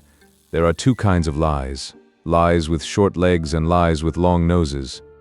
Pinocchio, not knowing where to hide his shame, tried to escape from the room, but his nose had become so long that he could not get it out of the door. Chapter 18. Pinocchio finds the fox and the cat again, and goes with them to sow the gold pieces in the field of wonders. Crying as if his heart would break, the marionette mourned for hours over the length of his nose. No matter how he tried, it would not go through the door. The fairy showed no pity toward him, as she was trying to teach him a good lesson, so that he would stop telling lies, the worst habit any boy may acquire. But when she saw him, pale with fright and with his eyes half out of his head from terror, she began to feel sorry for him and clapped her hands together. 1,000 woodpeckers flew in through the window and settled themselves on Pinocchio's nose. They pecked and pecked so hard at that enormous nose that in a few moments it was the same size as before. "How good you are, my fairy," said Pinocchio, drying his eyes, "and how much I love you." "I love you too," answered the fairy, "and if you wish to stay with me, you may be my little brother and I'll be your good little sister." "I should like to stay, but what about my poor father?" "I have thought of everything. Your father has been sent for, and before night he will be here." "Really?" cried Pinocchio joyfully. "Then, my good fairy, if you are willing, I should like to go to meet him. I cannot wait to kiss that dear old man who has suffered so much for my sake." "Surely, go ahead, but be careful not to lose your way. Take the wood path and you'll surely meet him." Pinocchio set out, and as soon as he found himself in the wood, he ran like a hare. When he reached the giant oak tree, he stopped, for he thought he heard a rustle in the brush. He was right. There stood the fox and the cat, the 2 traveling companions with whom he had eaten at the Inn of the Red Lobster. "Here comes our dear Pinocchio," cried the fox, hugging and kissing him. "How did you happen here?" "How did you happen here?" repeated the cat. "It is a long story," said the marionette. "Let me tell it to you. The other night, when you left me alone at the inn, I met the assassins on the road." "The assassins?" "Oh, my poor friend. And what did they want?" "They wanted my gold pieces." "Rascals," said the fox. "The worst sort of rascals," added the cat. "But I began to run," continued the marionette, "and they after me, until they overtook me and hanged me to the limb of that oak." Pinocchio pointed to the giant oak nearby. "Could anything be worse?" said the fox. "What an awful world to live in. Where shall we find a safe place for gentlemen like ourselves?" As the fox talked thus, Pinocchio noticed that the cat carried his right paw in a sling. "What happened to your paw?" he asked. The cat tried to answer, but he became so terribly twisted in his speech that the fox had to help him out. "My friend is too modest to answer. I'll answer for him. About an hour ago, we met an old wolf on the road. He was half-starved and begged for help. Having nothing to give him, what do you think my friend did out of the kindness of his heart? With his teeth, he bit off the paw of his front foot and threw it at that poor beast so that he might have something to eat. As he spoke, the fox wiped off a tear. Pinocchio, almost in tears himself, whispered in the cat's ear, "If all the cats were like you, how lucky the mice would be." "And what are you doing here?" the fox asked the marionette. "I am waiting for my father, who will be here at any moment now." "And your gold pieces?" "I still have them in my pocket, except one which I spent at the Inn of the Red Lobster. To think that those 4 gold pieces might become 2,000 tomorrow.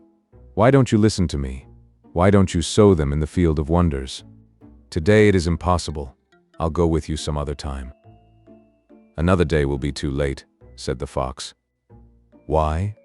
"Because that field has been bought by a very rich man, and today is the last day that it will be open to the public." "How far is this field of wonders?" "Only 2 miles away. Will you come with us? We'll be there in half an hour.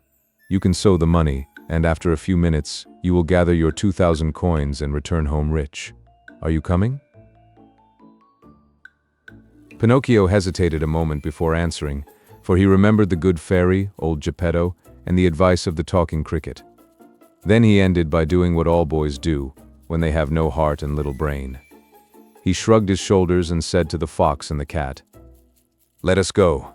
I am with you." And they went. They walked and walked for a half a day at least, and at last they came to the town called the City of Simple Simons. As soon as they entered the town, Pinocchio noticed that all the streets were filled with hairless dogs yawning from hunger, with sheared sheep trembling with cold, with combless chickens begging for a grain of wheat, with large butterflies, unable to use their wings because they had sold all their lovely colors, with tailless peacocks, ashamed to show themselves, and with bedraggled pheasants, scuttling away hurriedly, grieving for their bright feathers of gold and silver, lost to them forever.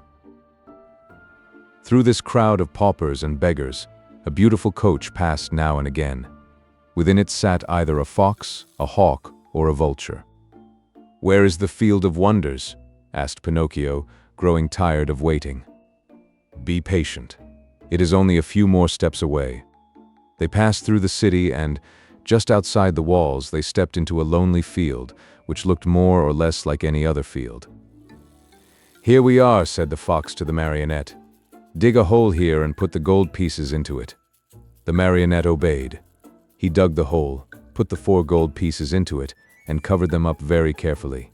"Now," said the fox, "go to that nearby brook, bring back a pail full of water, and sprinkle it over the spot." Pinocchio followed the directions closely, but, as he had no pail, he pulled off his shoe, filled it with water, and sprinkled the earth which covered the gold. Then he asked, "Anything else?" "Nothing else," answered the fox. "Now we can go. Return here within 20 minutes and you will find the vine grown and the branches filled with gold pieces."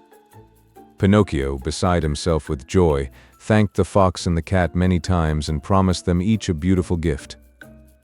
"We don't want any of your gifts," answered the 2 rogues. "It is enough for us that we have helped you to become rich with little or no trouble. For this we are as happy as kings." They said goodbye to Pinocchio and, wishing him good luck, went on their way. Chapter 19. Pinocchio is robbed of his gold pieces and, in punishment, is sentenced to 4 months in prison. If the marionette had been told to wait a day instead of 20 minutes, the time could not have seemed longer to him. He walked impatiently to and fro, and finally turned his nose toward the Field of Wonders. And as he walked with hurried steps, his heart beat with an excited tick-tack, tick-tack, just as if it were a wall clock, and his busy brain kept thinking, "What if, instead of 1,000, I should find 2,000? Or if, instead of 2,000, I should find 5,000 or 100,000? I'll build myself a beautiful palace, with 1,000 stables filled with 1,000 wooden horses to play with, a cellar overflowing with lemonade and ice cream soda, and a library of candies and fruits, cakes and cookies." Thus amusing himself with fancies, he came to the field. There he stopped to see if by any chance a vine filled with gold coins was in sight. But he saw nothing. He took a few steps forward, and still nothing. He stepped into the field. He went up to the place where he had dug the hole and buried the gold pieces. Again, nothing. Pinocchio became very thoughtful and, Forgetting his good manners altogether, he pulled a hand out of his pocket and gave his head a thorough scratching. As he did so, he heard a hearty burst of laughter close to his head. He turned sharply, and there, just above him on the branch of a tree, sat a large parrot, busily preening his feathers. "What are you laughing at?" Pinocchio asked peevishly. "I am laughing because, in preening my feathers, I tickled myself under the wings." The marionette did not answer. He walked to the brook, filled his shoe with water, and once more sprinkled the ground which covered the gold pieces. Another burst of laughter, even more impertinent than the first, was heard in the quiet field. "Well," cried the marionette, angrily this time, "may I know, Mr. Parrot, what amuses you so?" "I am laughing at those simpletons who believe everything they hear and who allow themselves to be caught so easily in the traps set for them." "Do you, perhaps, mean me?" "I certainly do mean you, poor Pinocchio, you who are such a little silly as to believe that gold can be sown in a field just like beans or squash. I too believe that once, and today I am very sorry for it. Today, but too late. I have reached the conclusion that, in order to come by money honestly, one must work and know how to earn it with hand or brain." "I don't know what you are talking about," said the marionette, who was beginning to tremble with fear. "Too bad. I'll explain myself better," said the parrot. "While you were away in the city, the fox and the cat returned here in a great hurry. They took the 4 gold pieces which you have buried and ran away as fast as the wind. If you can catch them, you're a brave one." Pinocchio's mouth opened wide. He would not believe the parrot's words and began to dig away furiously at the earth. He dug and he dug till the hole was as big as himself, but no money was there. Every penny was gone. In desperation, he ran to the city and went straight to the courthouse to report the robbery to the magistrate. The judge was a monkey, a large gorilla venerable with age. A flowing white beard covered his chest, and he wore gold-rimmed spectacles from which the glasses had dropped out. The reason for wearing these, he said, was that his eyes had been weakened by the work of many years. Pinocchio, standing before him, told his pitiful tale, word by word. He gave the names and the descriptions of the robbers and begged for justice. The judge listened to him with great patience. A kind look shone in his eyes. He became very much interested in the story. He felt moved. He almost wept. When the marionette had no more to say, the judge put out his hand and rang a bell. At the sound, 2 large mastiffs appeared, dressed in carabineers' uniforms. Then the magistrate, pointing to Pinocchio, said in a very solemn voice, "This poor simpleton has been robbed of 4 gold pieces. Take him, therefore, and throw him into prison." The marionette, on hearing this sentence passed upon him, was thoroughly stunned. He tried to protest, but the 2 officers clapped their paws on his mouth and hustled him away to jail. There he had to remain for 4 long, weary months, and if it had not been for a very lucky chance, he probably would have had to stay there longer. For, my dear children, you must know that it happened just then that the young emperor who ruled over the city of Simple Simons had gained a great victory over his enemy, and in celebration thereof he had ordered illuminations, fireworks, shows of all kinds, and, best of all, the opening of all prison doors. "If the others go, I go too," said Pinocchio to the jailer. "Not you," answered the jailer. "You are one of those—" "I beg your pardon," interrupted Pinocchio. "I too am a thief." "In that case you also are free," said the jailer. Taking off his cap, he bowed low and opened the door of the prison, and Pinocchio ran out and away, with never a look backward.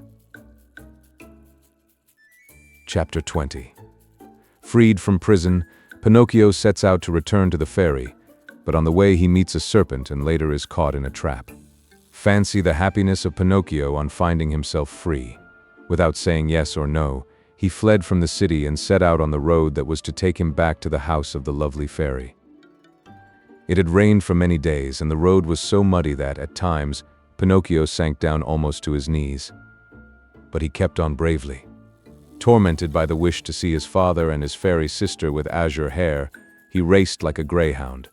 As he ran, he was splashed with mud even up to his cap. "How unhappy I have been," he said to himself. "And yet I deserve everything, for I am certainly very stubborn and stupid. I will always have my own way." I won't listen to those who love me and who have more brains than I. But from now on, I'll be different and I'll try to become a most obedient boy. I have found out, beyond any doubt whatever, that disobedient boys are certainly far from happy, and that, in the long run, they always lose out. I wonder if Father is waiting for me. Will I find him at the fairy's house? It is so long, poor man, since I have seen him, and I do so want his love and his kisses. And will the fairy ever forgive me for all I have done?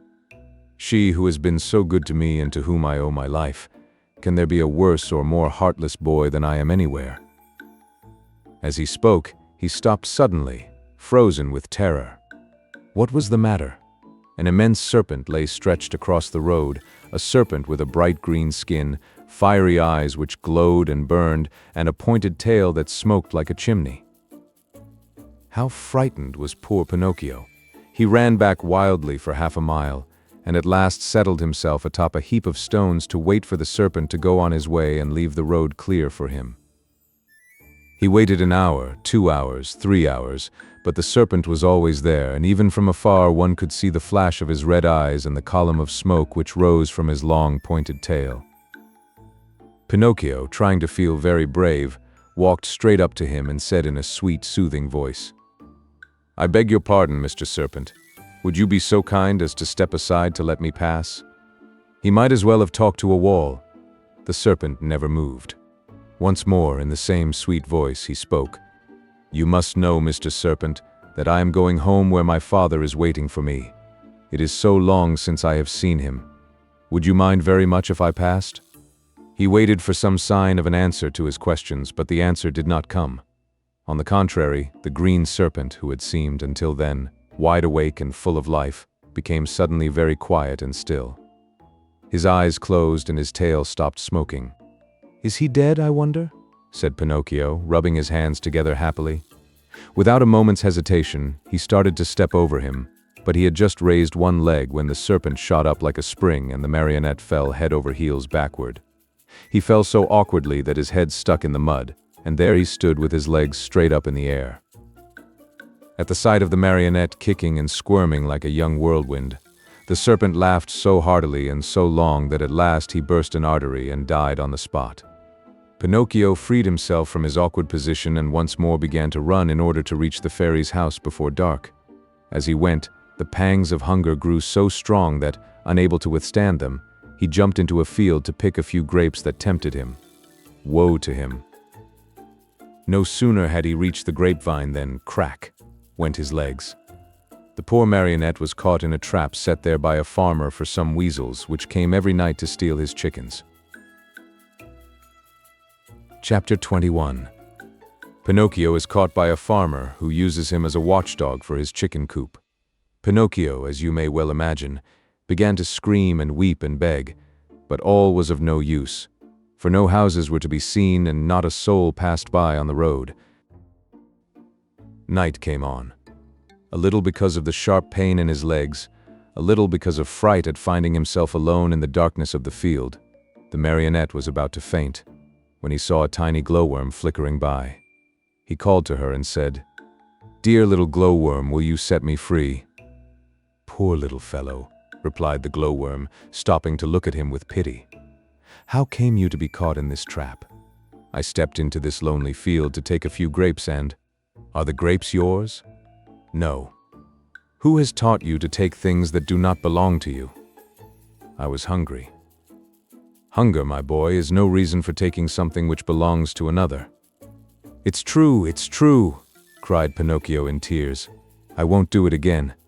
Just then, the conversation was interrupted by approaching footsteps. It was the owner of the field who was coming on tiptoes to see if, by chance, he had caught the weasels which had been eating his chickens. Great was his surprise when, on holding up his lantern, he saw that, instead of a weasel, he had caught a boy. "Ah, you little thief," said the farmer in an angry voice. "So you are the one who steals my chickens?" "Not I, no," cried Pinocchio, sobbing bitterly. "I came here only to take a very few grapes." "He who steals grapes may very easily steal chickens also. Take my word for it, I'll give you a lesson that you'll remember for a long while." He opened the trap, grabbed the marionette by the collar, and carried him to the house as if he were a puppy. When he reached the yard in front of the house, he flung him to the ground, put a foot on his neck, and said to him roughly, "It is late now and it's time for bed. Tomorrow we'll settle matters. In the meantime, since my watchdog died today, you may take his place and guard my henhouse." No sooner said than done. He slipped a dog collar around Pinocchio's neck and tightened it so that it would not come off. A long iron chain was tied to the collar. The other end of the chain was nailed to the wall. "If tonight it should happen to rain," said the farmer, "you can sleep in that little doghouse nearby, where you will find plenty of straw for a soft bed. It has been Melampo's bed for 3 years, and it will be good enough for you. And if, by any chance, any thieves should come, be sure to bark." After this last warning, the farmer went into the house and closed the door and barred it. Poor Pinocchio huddled close to the doghouse, more dead than alive from cold, hunger, and fright. Now and again he pulled and tugged at the collar, which nearly choked him, and cried out in a weak voice, "I deserve it. Yes, I deserve it. I have been nothing but a truant and a vagabond. I have never obeyed anyone, and I have always done as I pleased. If I were only like so many others and had studied and worked and stayed with my poor old father, I should not find myself here now, in this field and in the darkness, taking the place of a farmer's watchdog. Oh, if I could start all over again. But what is done can't be undone, and I must be patient." After this little sermon to himself, which came from the very depths of his heart, Pinocchio went into the doghouse and fell asleep. Chapter 22. Pinocchio discovers the thieves, and, as a reward for faithfulness, he regains his liberty. Even though a boy may be very unhappy, he very seldom loses sleep over his worries. The marionette, being no exception to this rule, slept on peacefully for a few hours till well along toward midnight, when he was awakened by strange whisperings and stealthy sounds coming from the yard. He stuck his nose out of the doghouse and saw 4 slender, hairy animals. They were weasels, small animals very fond of both eggs and chickens. One of them left her companions and, going to the door of the doghouse, said in a sweet voice, "Good evening, Melampo." "My name is not Melampo," answered Pinocchio. "Who are you, then?" "I am Pinocchio." "What are you doing here?" "I'm the watchdog." "But where is Melampo? Where is the old dog who used to live in this house?" "He died this morning." "Died? Poor beast. He was so good. Still, judging by your face, I think you too are a good-natured dog." "I beg your pardon. I am not a dog." "What are you, then?" "I am a marionette." "Are you taking the place of the watchdog?" "I'm sorry to say that I am. I'm being punished." "Well, I shall make the same terms with you that we had with the dead Melampo. I am sure you will be glad to hear them." "And what are the terms?" "This is our plan. We'll come once in a while, as in the past, to pay a visit to this henhouse, and we'll take away 8 chickens. Of these, 7 are for us and 1 for you, provided, of course, that you will make believe you are sleeping and will not bark for the farmer." "Did Melampo really do that?" asked Pinocchio. "Indeed he did, and because of that we were the best of friends. Sleep away peacefully, and remember that before we go we shall leave you a nice fat chicken all ready for your breakfast in the morning. Is that understood?" "Even too well," answered Pinocchio. And shaking his head in a threatening manner, he seemed to say, "We'll talk this over in a few minutes, my friends." As soon as the 4 weasels had talked things over, they went straight to the chicken coop which stood close to the doghouse. Digging busily with teeth and claws, they opened the little door and slipped in. But they were no sooner in than they heard the door close with a sharp bang. The one who had done the trick was Pinocchio, who, not satisfied with that, dragged a heavy stone in front of it. That done, he started to bark. And he barked as if he were a real watchdog. Bow, wow, wow, bow, wow. The farmer heard the loud barks and jumped out of bed. Taking his gun, he leaped to the window and shouted, "What's the matter?" "The thieves are here," answered Pinocchio. "Where are they?" "In the chicken coop." "I'll come down in a second." And in fact, he was down in the yard in a twinkling and running toward the chicken coop. He opened the door, pulled out the weasels one by one, and after tying them in a bag, said to them in a happy voice, "You are in my hands at last. I could punish you now, but I'll wait." In the morning you may come with me to the inn, and there you'll make a fine dinner for some hungry mortal. It is really too great an honor for you, one you do not deserve, but, as you see, I am really a very kind and generous man, and I am going to do this for you." Then he went up to Pinocchio and began to pet and caress him. "How did you ever find them out so quickly? And to think that Melampo, my faithful Melampo, never saw them in all these years." The marionette could have told then and there all he knew about the shameful contract between the dog and the weasels, but thinking of the dead dog, he said to himself, "Melampo is dead. What is the use of accusing him? The dead are gone and they cannot defend themselves. The best thing to do is to leave them in peace." "Were you awake or asleep when they came?" continued the farmer. "I was asleep," answered Pinocchio, "but they awakened me with their whisperings. One of them even came to the door of the doghouse and said to me, 'If you promise not to bark, we will make you a present of one of the chickens for your breakfast.' Did you hear that? They had the audacity to make such a proposition as that to me. For you must know that, though I am a very wicked marionette full of faults, still I never have been, nor ever shall be, bribed." "Fine boy," cried the farmer, slapping him on the shoulder in a friendly way. "You ought to be proud of yourself. And to show you what I think of you, you are free from this instant." And he slipped the dog collar from his neck. Chapter 23.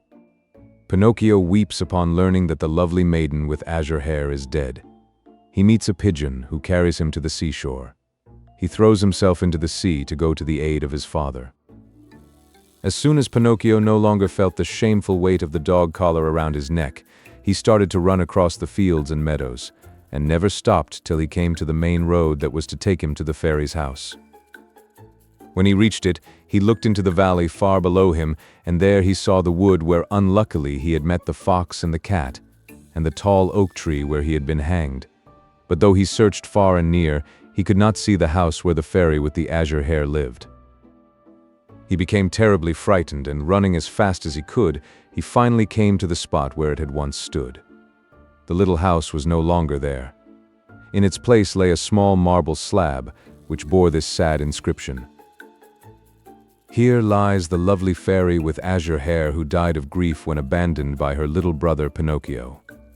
The poor marionette was heartbroken at reading these words. He fell to the ground and, covering the cold marble with kisses, burst into bitter tears. He cried all night, and dawn found him still there, though his tears had dried and only hard, dry sobs shook his wooden frame. But these were so loud that they could be heard by the faraway hills. As he sobbed, he said to himself, "Oh, my fairy, my dear, dear fairy, why did you die? Why did I not die who am so bad instead of you who are so good? And my father, where can he be? Please, dear fairy, tell me where he is, and I shall never, never leave him again. You are not really dead, are you? If you love me, you will come back, alive as before.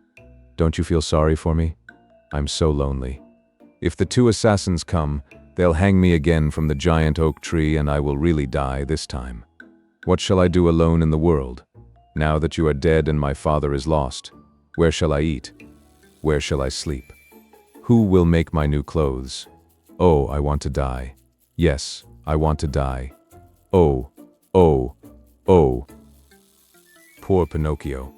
He even tried to tear his hair, but as it was only painted on his wooden head, he could not even pull it. Just then a large pigeon flew far above him.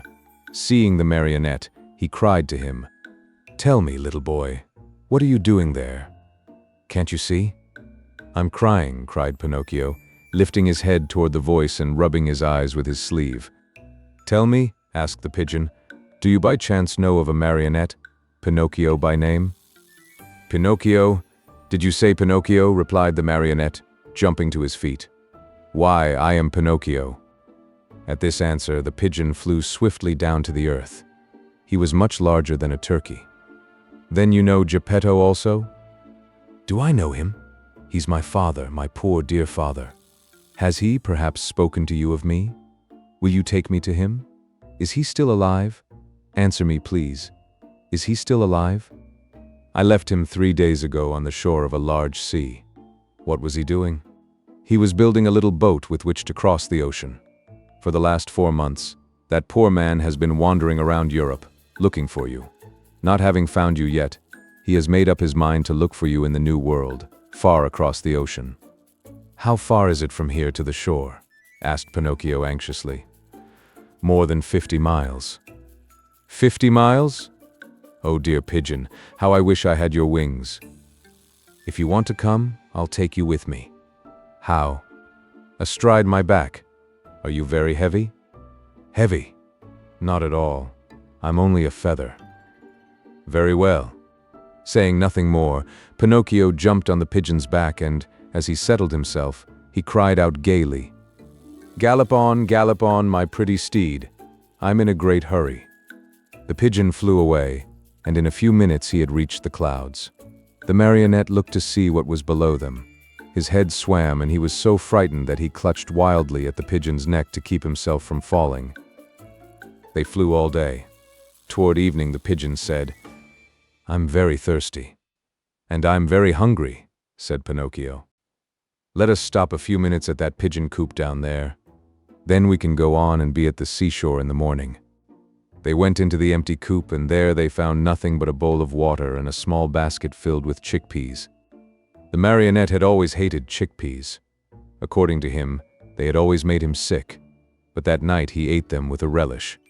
As he finished them, he turned to the pigeon and said, "I never should have thought that chickpeas could be so good." "You must remember, my boy," answered the pigeon, "that hunger is the best sauce." After resting a few minutes longer, they set out again. The next morning they were at the seashore. Pinocchio jumped off the pigeon's back, and the pigeon, not wanting any thanks for a kind deed, flew away swiftly and disappeared. The shore was full of people, shrieking and tearing their hair as they looked toward the sea.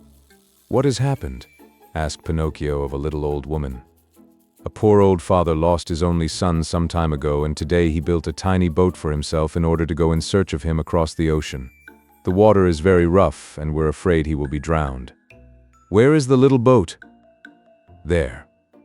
Straight down there," answered the little old woman, pointing to a tiny shadow, no bigger than a nutshell, floating on the sea. Pinocchio looked closely for a few minutes, and then gave a sharp cry. "It's my father. It's my father." Meanwhile, the little boat, tossed about by the angry waters, appeared and disappeared in the waves. And Pinocchio, standing on a high rock, tired out with searching, waved to him with hand and cap and even with his nose. It looked as if Geppetto, though far away from the shore, recognized his son, for he took off his cap and waved also. He seemed to be trying to make everyone understand that he would come back if he were able, but the sea was so heavy that he could do nothing with his oars. Suddenly a huge wave came and the boat disappeared. They waited and waited for it, but it was gone. "Poor man," said the fisher folk on the shore, whispering a prayer as they turned to go home. Just then a desperate cry was heard. Turning around, the fisher folk saw Pinocchio dive into the sea and heard him cry out, "I'll save him. I'll save my father." The marionette, being made of wood, floated easily along and swam like a fish in the rough water. Now and again he disappeared only to reappear once more. In a twinkling, he was far away from land. At last he was completely lost to view. "Poor boy," cried the fisher folk on the shore, and again they mumbled a few prayers as they returned home. Chapter 24. Pinocchio reaches the island of the busy bees and finds the fairy once more. Pinocchio, spurred on by the hope of finding his father and of being in time to save him, swam all night long. And what a horrible night it was! It poured rain, it hailed, it thundered, and the lightning was so bright that it turned the night into day. At dawn he saw, not far away from him, a long stretch of sand. It was an island in the middle of the sea. Pinocchio tried his best to get there, but he couldn't. The waves played with him and tossed him about as if he were a twig or a bit of straw. At last, and luckily for him, a tremendous wave tossed him to the very spot where he wanted to be. The blow from the wave was so strong that, as he fell to the ground, his joints cracked and almost broke. But nothing daunted, he jumped to his feet and cried, "Once more I have escaped with my life." Little by little the sky cleared. The sun came out in full splendor, and the sea became as calm as a lake. Then the marionette took off his clothes and laid them on the sand to dry. He looked over the waters to see whether he might catch sight of a boat with a little man in it. He searched and he searched, but he saw nothing except sea and sky and far away a few sails, so small that they might have been birds. "If only I knew the name of this island," he said to himself. "If I even knew what kind of people I would find here. But whom shall I ask? There is no one here." The idea of finding himself in so lonesome a spot made him so sad that he was about to cry, but just then he saw a big fish swimming nearby, with his head far out of the water. Not knowing what to call him, the marionette said to him, "Hey there, Mr. Fish, may I have a word with you?" "Even two if you want," answered the fish, who happened to be a very polite dolphin. "Will you please tell me if, on this island, there are places where one may eat without necessarily being eaten?"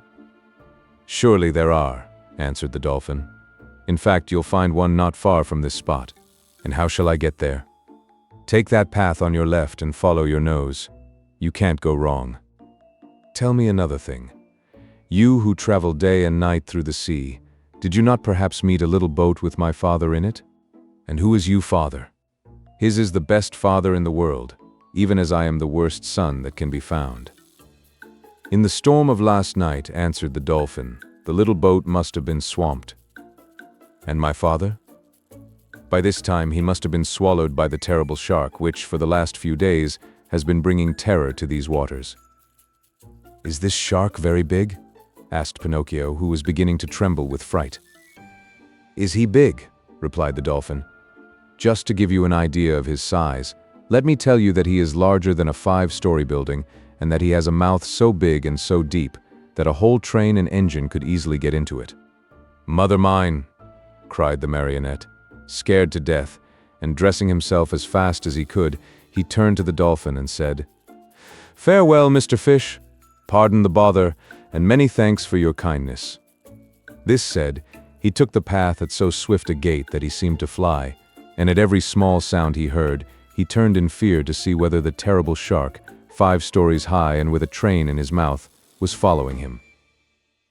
After walking a half hour, he came to a small country called the Land of the Busy Bees. The streets were filled with people running to and fro about their tasks. Everyone worked. Everyone had something to do. Even if one were to search with a lantern, not one idle man or one tramp could have been found. "I understand," said Pinocchio at once wearily. "This is no place for me. I was not born for work." But in the meantime he began to feel hungry, for it was 24 hours since he had eaten. What was to be done? There were only 2 means left to him in order to get a bite to eat. He had either to work or to beg. He was ashamed to beg, because his father had always preached to him that begging should be done only by the sick or the old. He had said that the real poor in this world, deserving of our pity and help, were only those who, either through age or sickness, had lost the means of earning their bread with their own hands. All others should work, and if they didn't and went hungry, so much the worse for them. Just then a man passed by, worn out and wet with perspiration, pulling, with difficulty, 2 heavy carts filled with coal. Pinocchio looked at him and, judging him by his looks to be a kind man, said to him with eyes downcast in shame, "Will you be so good as to give me a penny, for I am faint with hunger?" "Not only 1 penny," answered the coal man. "I'll give you 4 if you will help me pull these 2 wagons." "I am surprised," answered the marionette, very much offended. "I wish you to know that I never have been a donkey, nor have I ever pulled a wagon." "So much the better for you," answered the coal man. "Then, my boy, if you are really faint with hunger, eat 2 slices of your pride, and I hope they don't give you indigestion." A few minutes after, a bricklayer passed by, carrying a pail full of plaster on his shoulder. "Good man, will you be kind enough to give a penny to a poor boy who is yawning from hunger?" "Gladly," answered the bricklayer. "Come with me and carry some plaster, and instead of 1 penny, I'll give you 5.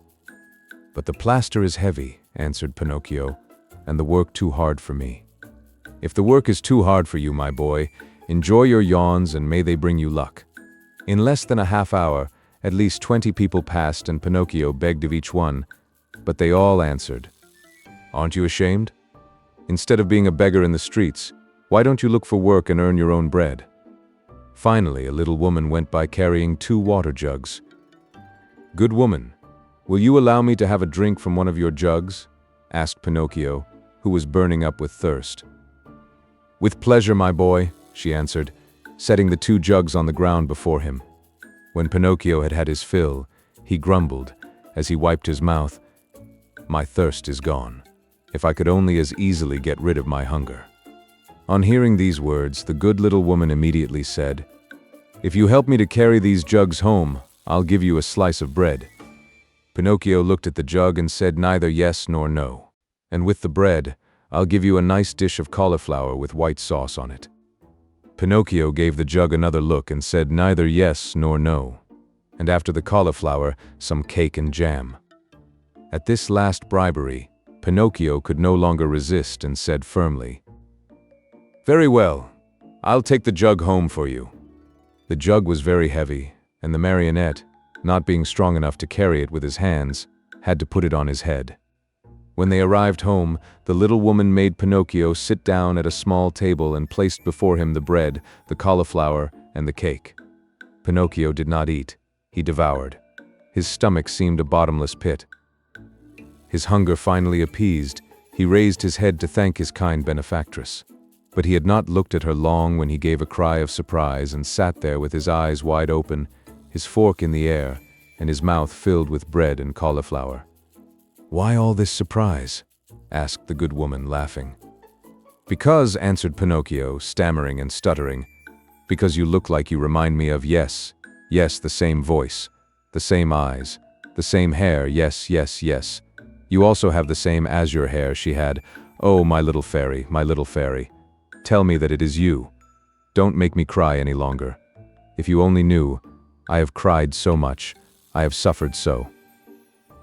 And Pinocchio threw himself on the floor and clasped the knees of the mysterious little woman. Chapter 25. Pinocchio promises the fairy to be good and to study, as he is growing tired of being a marionette and wishes to become a real boy. If Pinocchio cried much longer, the little woman thought he would melt away, so she finally admitted that she was the little fairy with azure hair. "You rascal of a marionette! How did you know it was I?" she asked, laughing. "My love for you told me who you were. Do you remember? You left me when I was a little girl and now you find me a grown woman. I am so old I could almost be your mother. I am very glad of that, for then I can call you mother instead of sister. For a long time I have wanted a mother, just like other boys. But how did you grow so quickly? That's a secret. Tell it to me. I also want to grow a little. Look at me. I have never grown higher than a penny's worth of cheese." "But you can't grow," answered the fairy. "Why not?" "Because marionettes never grow. They are born marionettes, they live marionettes, and they die marionettes." "Oh, I'm tired of always being a marionette," cried Pinocchio disgustedly. "It's about time for me to grow into a man as everyone else does. And you will if you deserve it." "Really? What can I do to deserve it?" "It's a very simple matter. Try to act like a well-behaved child." "Don't you think I do?" "Far from it. Good boys are obedient, and you, on the contrary. And I never obey. Good boys love study and work, but you, and I, on the contrary, am a lazy fellow and a tramp all year round. Good boys always tell the truth, and I always tell lies. Good boys go gladly to school, and I get sick if I go to school. From now on, I'll be different. Do you promise?" "I promise. I want to become a good boy and be a comfort to my father. Where is my poor father now? I do not know. Will I ever be lucky enough to find him and embrace him once more? I think so indeed, I am sure of it." At this answer, Pinocchio's happiness was very great. He grasped the fairy's hands and kissed them so hard that it looked as if he had lost his head. Then, lifting his face, he looked at her lovingly and asked, "Tell me, little mother, it isn't true that you are dead, is it?" "It doesn't seem so," answered the fairy, smiling. If you only knew how I suffered and how I wept when I read Here Lies. I know it, and for that I have forgiven you. The depth of your sorrow made me see that you have a kind heart. There is always hope for boys with hearts such as yours, though they may often be very mischievous. This is the reason why I have come so far to look for you. From now on, I'll be your own little mother." "Oh, how lovely!" cried Pinocchio, jumping with joy. "You will obey me always and do as I wish?" "Gladly, very gladly, more than gladly." "Beginning tomorrow," said the fairy, "you'll go to school every day." Pinocchio's face fell a little. "Then you will choose the trade you like best." Pinocchio became more serious. "What are you mumbling to yourself?" asked the fairy. "I was just saying," whined the marionette in a whisper, "that it seems too late for me to go to school now." "No, indeed. Remember, it is never too late to learn. But I don't want either trade or profession." "Why?" "Because work wearies me." "My dear boy," said the fairy, "people who speak as you do usually end their days either in a prison or in a hospital. A man, remember, whether rich or poor, should do something in this world. No one can find happiness without work. Woe betide the lazy fellow. Laziness is a serious illness and one must cure it immediately, yes, even from early childhood. If not, it will kill you in the end." These words touched Pinocchio's heart. He lifted his eyes to his fairy and said seriously, "I'll work, I'll study, I'll do all you tell me.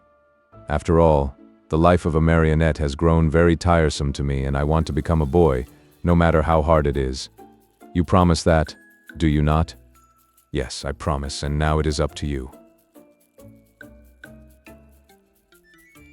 Chapter 26.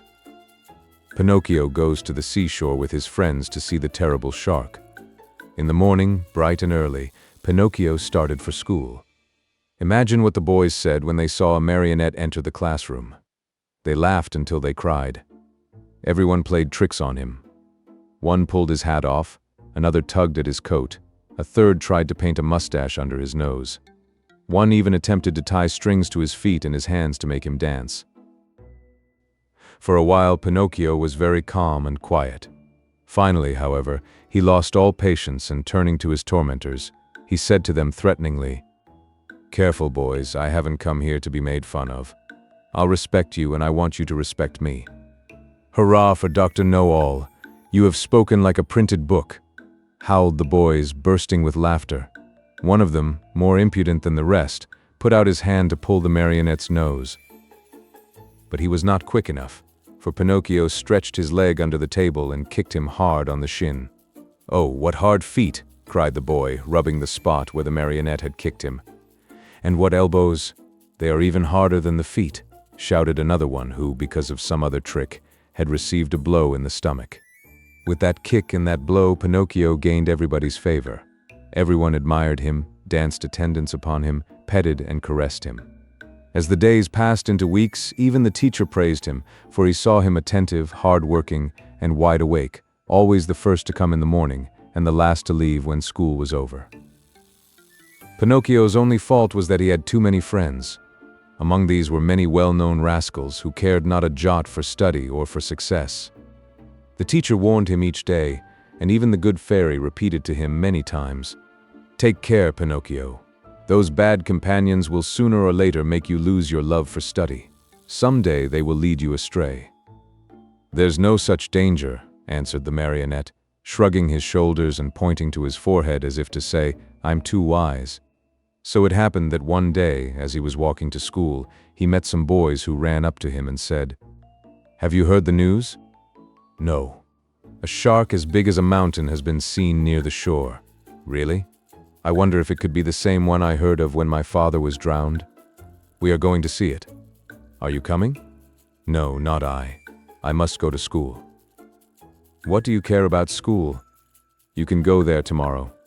With a lesson more or less, we are always the same donkeys." "And what will the teacher say?" "Let him talk. He is paid to grumble all day long." "And my mother?" "Mothers don't know anything," answered those scamps. "Do you know what I'll do?" said Pinocchio. For certain reasons of mine, I too want to see that shark, but I'll go after school. I can see him then as well as now." "Poor simpleton," cried one of the boys. "Do you think that a fish of that size will stand there waiting for you? He turns and off he goes, and no one will ever be the wiser." "How long does it take from here to the shore?" asked the marionette. "1 hour there and back." "Very well then. Let's see who gets there first," cried Pinocchio. At the signal, the little troop, with books under their arms, dashed across the fields. Pinocchio led the way, running as if on wings, the others following as fast as they could. Now and again he looked back and, seeing his followers hot and tired, and with tongues hanging out, he laughed out heartily. Unhappy boy. If he had only known then the dreadful things that were to happen to him on account of his disobedience.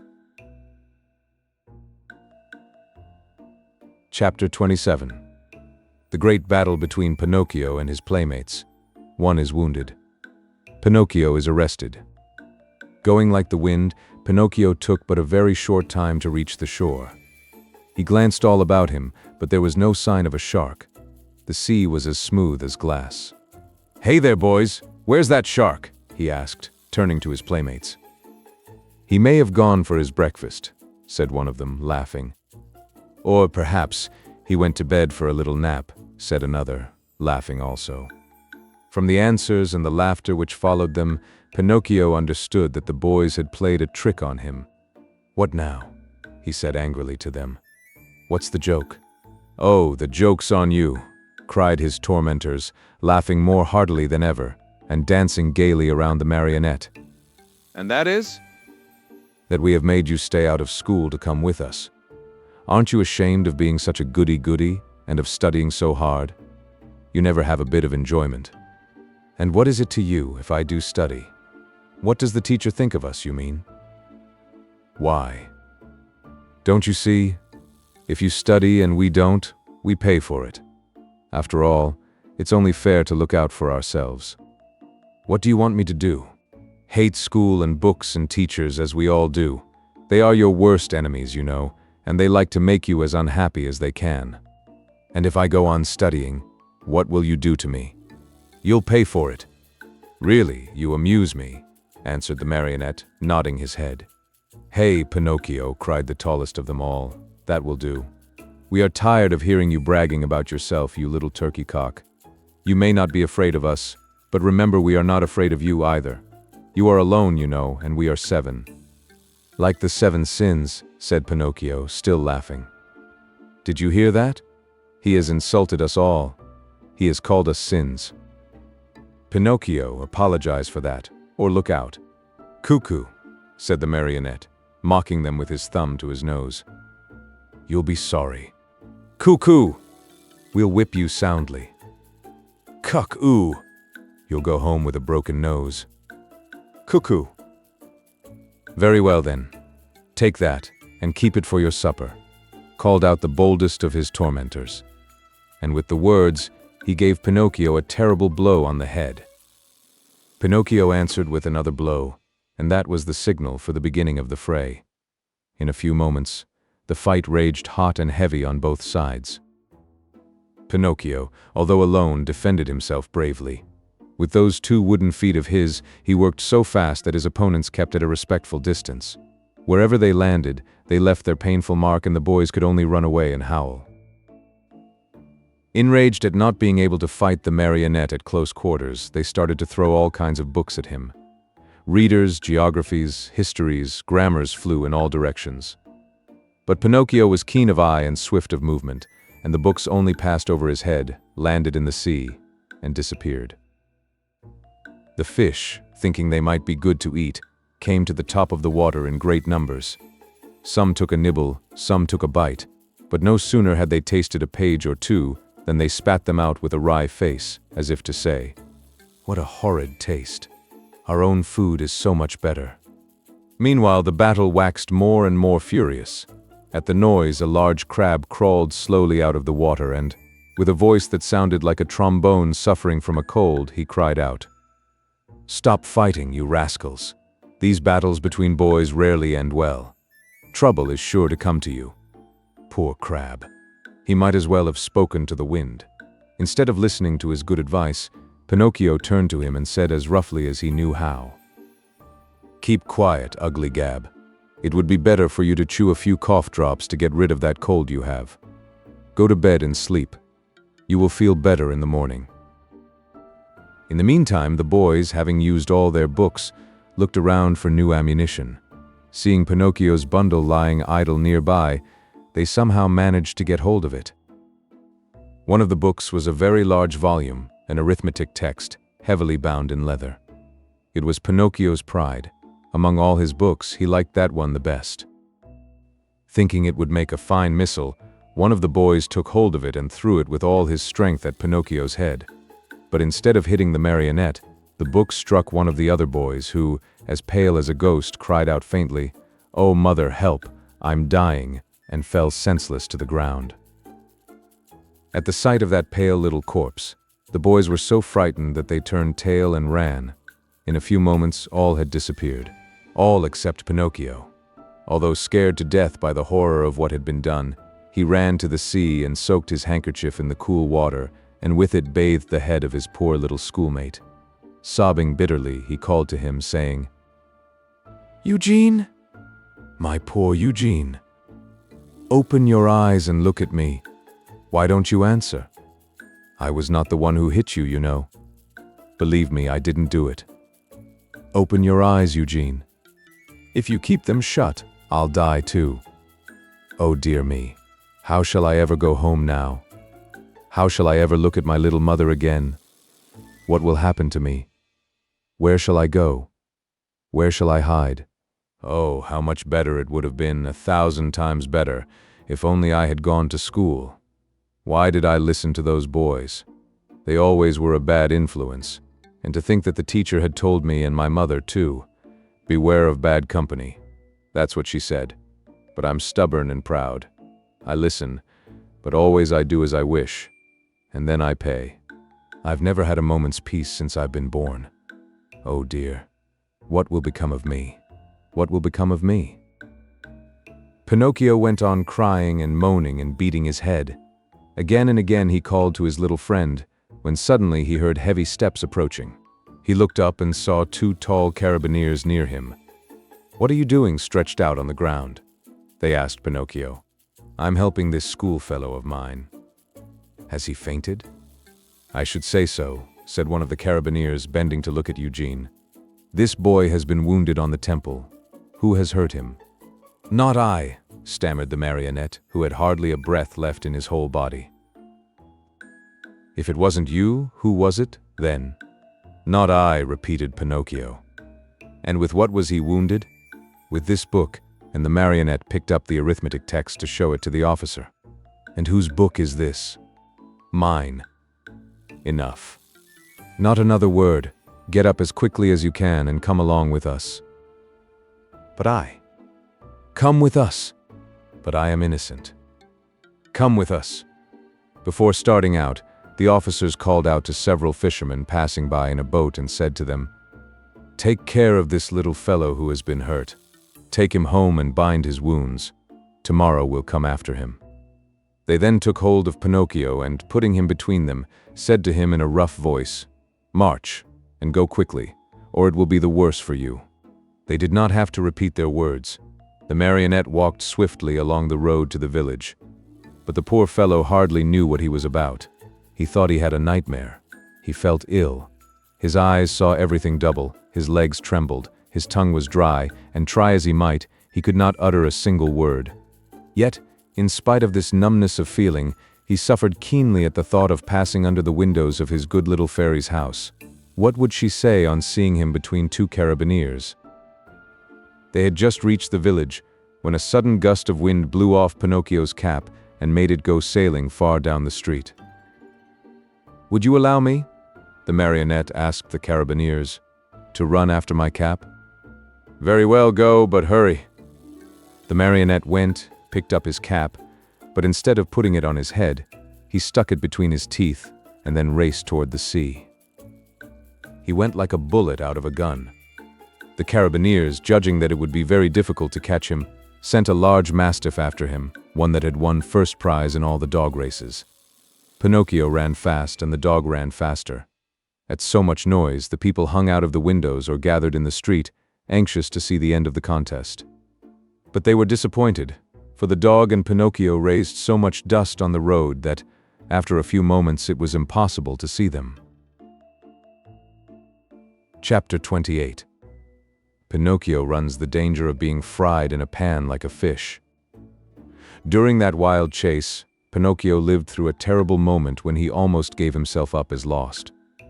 This was when Alidoro, that was the mastiff's name, in a frenzy of running, came so near that he was on the very point of reaching him. The marionette heard, close behind him, the labored breathing of the beast who was fast on his trail, and now and again even felt his hot breath blow over him. Luckily, by this time, he was very near the shore and the sea was in sight, in fact, only a few short steps away. As soon as he set foot on the beach, Pinocchio gave a leap and fell into the water. Alidoro tried to stop, but as he was running very fast, he couldn't, and he too landed far out in the sea. Strange though it may seem, the dog could not swim. He beat the water with his paws to hold himself up, but the harder he tried, the deeper he sank. As he stuck his head out once more, the poor fellow's eyes were bulging and he barked out wildly, "I drown! I drown!" "Drown," answered Pinocchio from afar, happy at his escape. "Help, Pinocchio, dear little Pinocchio, save me from death." At those cries of suffering, the marionette, who after all had a very kind heart, was moved to compassion. He turned toward the poor animal and said to him, "But if I help you, will you promise not to bother me again by running after me?" "I promise. I promise. Only hurry, for if you wait another second, I'll be dead and gone."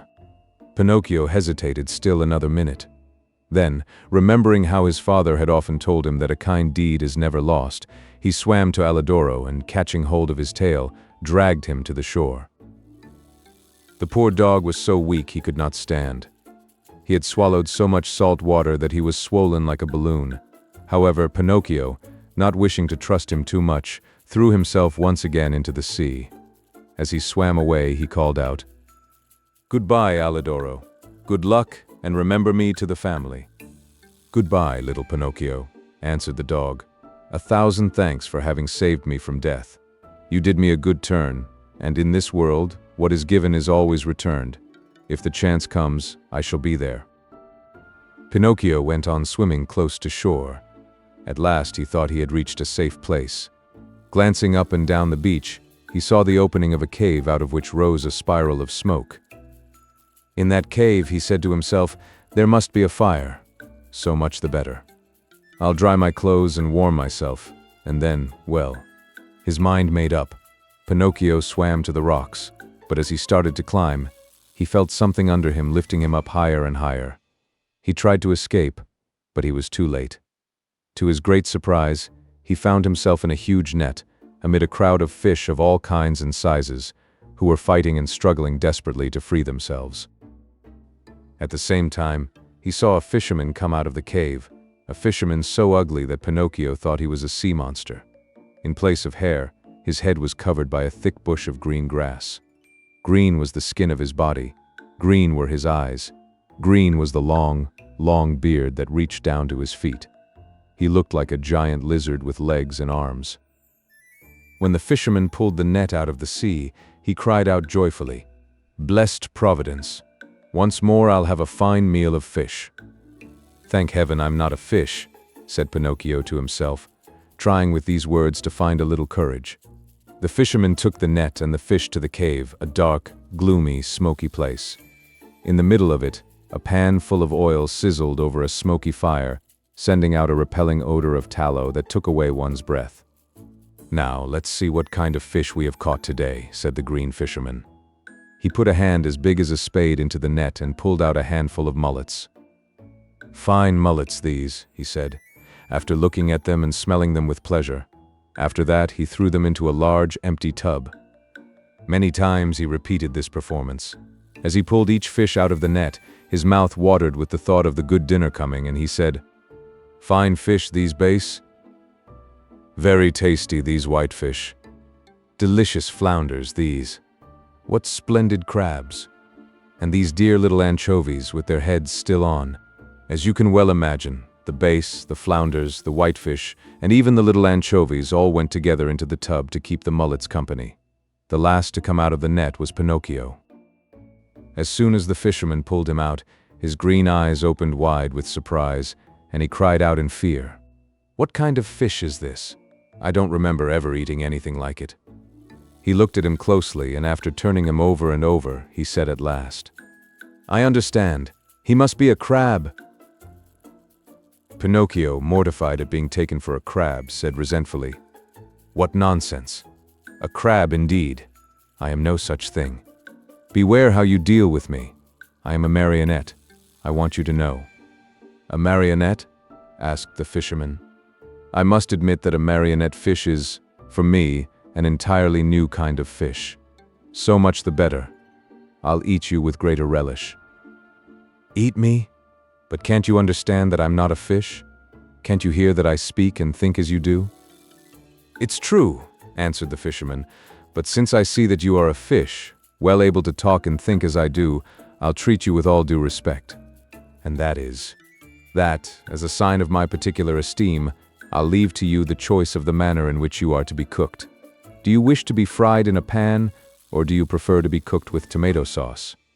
"To tell you the truth," answered Pinocchio, "if I must choose, I should much rather go free so I may return home." "Are you fooling? Do you think that I want to lose the opportunity to taste such a rare fish? A marionette fish does not come very often to these seas. Leave it to me. I'll fry you in the pan with the others. I know you'll like it. It's always a comfort to find oneself in good company." The unlucky marionette, hearing this, began to cry and wail and beg. With tears streaming down his cheeks, he said, "How much better it would have been for me to go to school. I did listen to my playmates, and now I am paying for it. Oh, oh, oh." And as he struggled and squirmed like an eel to escape from him, the green fisherman took a stout cord and tied him hand and foot, and threw him into the bottom of the tub with the others. Then he pulled a wooden bowl full of flour out of a cupboard and started to roll the fish into it, one by one. When they were white with it, he threw them into the pan. The first to dance in the hot oil were the mullets, the bass followed, then the whitefish, the flounders, and the anchovies. Pinocchio's turn came last. Seeing himself so near to death, and such a horrible death, he began to tremble so with fright that he had no voice left with which to beg for his life. The poor boy beseeched only with his eyes, but the green fisherman, not even noticing that it was he, turned him over and over in the flour until he looked like a marionette made of chalk. Then he took him by the head and... Chapter 29. Pinocchio returns to the fairy's house, and she promises him that, on the morrow, he will cease to be a marionette and become a boy. A wonderful party of coffee and milk to celebrate the great event. Mindful of what the fisherman had said, Pinocchio knew that all hope of being saved had gone. He closed his eyes and waited for the final moment. Suddenly, a large dog, attracted by the odor of the boiling oil, came running into the cave. "Get out!" cried the fisherman threateningly and still holding on to the marionette, who was all covered with flour. But the poor dog was very hungry, and whining and wagging his tail, he tried to say, "Give me a bite of the fish and I'll go in peace." "Get out, I say," repeated the fisherman. And he drew back his foot to give the dog a kick. Then the dog, who, being really hungry, would take no refusal, turned in a rage toward the fisherman and bared his terrible fangs. And at that moment a pitiful little voice was heard saying, "Save me, Alidoro. If you don't, I fry." The dog immediately recognized Pinocchio's voice. Great was his surprise to find that the voice came from the little flour-covered bundle that the fisherman held in his hand. Then what did he do? With one great leap, he grasped that bundle in his mouth and, holding it lightly between his teeth, ran through the door and disappeared like a flash. The fisherman, angry at seeing his meal snatched from under his nose, ran after the dog, but a bad fit of coughing made him stop and turn back. Meanwhile, Alidoro, as soon as he had found the road which led to the village, stopped and dropped Pinocchio softly to the ground. "How much I do thank you," said the marionette. "It is not necessary," answered the dog. "You saved me once, and what is given is always returned. We are in this world to help one another. But how did you get in that cave?" "I was lying here on the sand, more dead than alive, when an appetizing odor of fried fish came to me. That odor tickled my hunger, and I followed it. Oh, if I had come a moment later." "Don't speak about it," wailed Pinocchio, still trembling with fright. "Don't say a word. If you had come a moment later, I would be fried, eaten, and digested by this time. Brr, I shiver at the mere thought of it."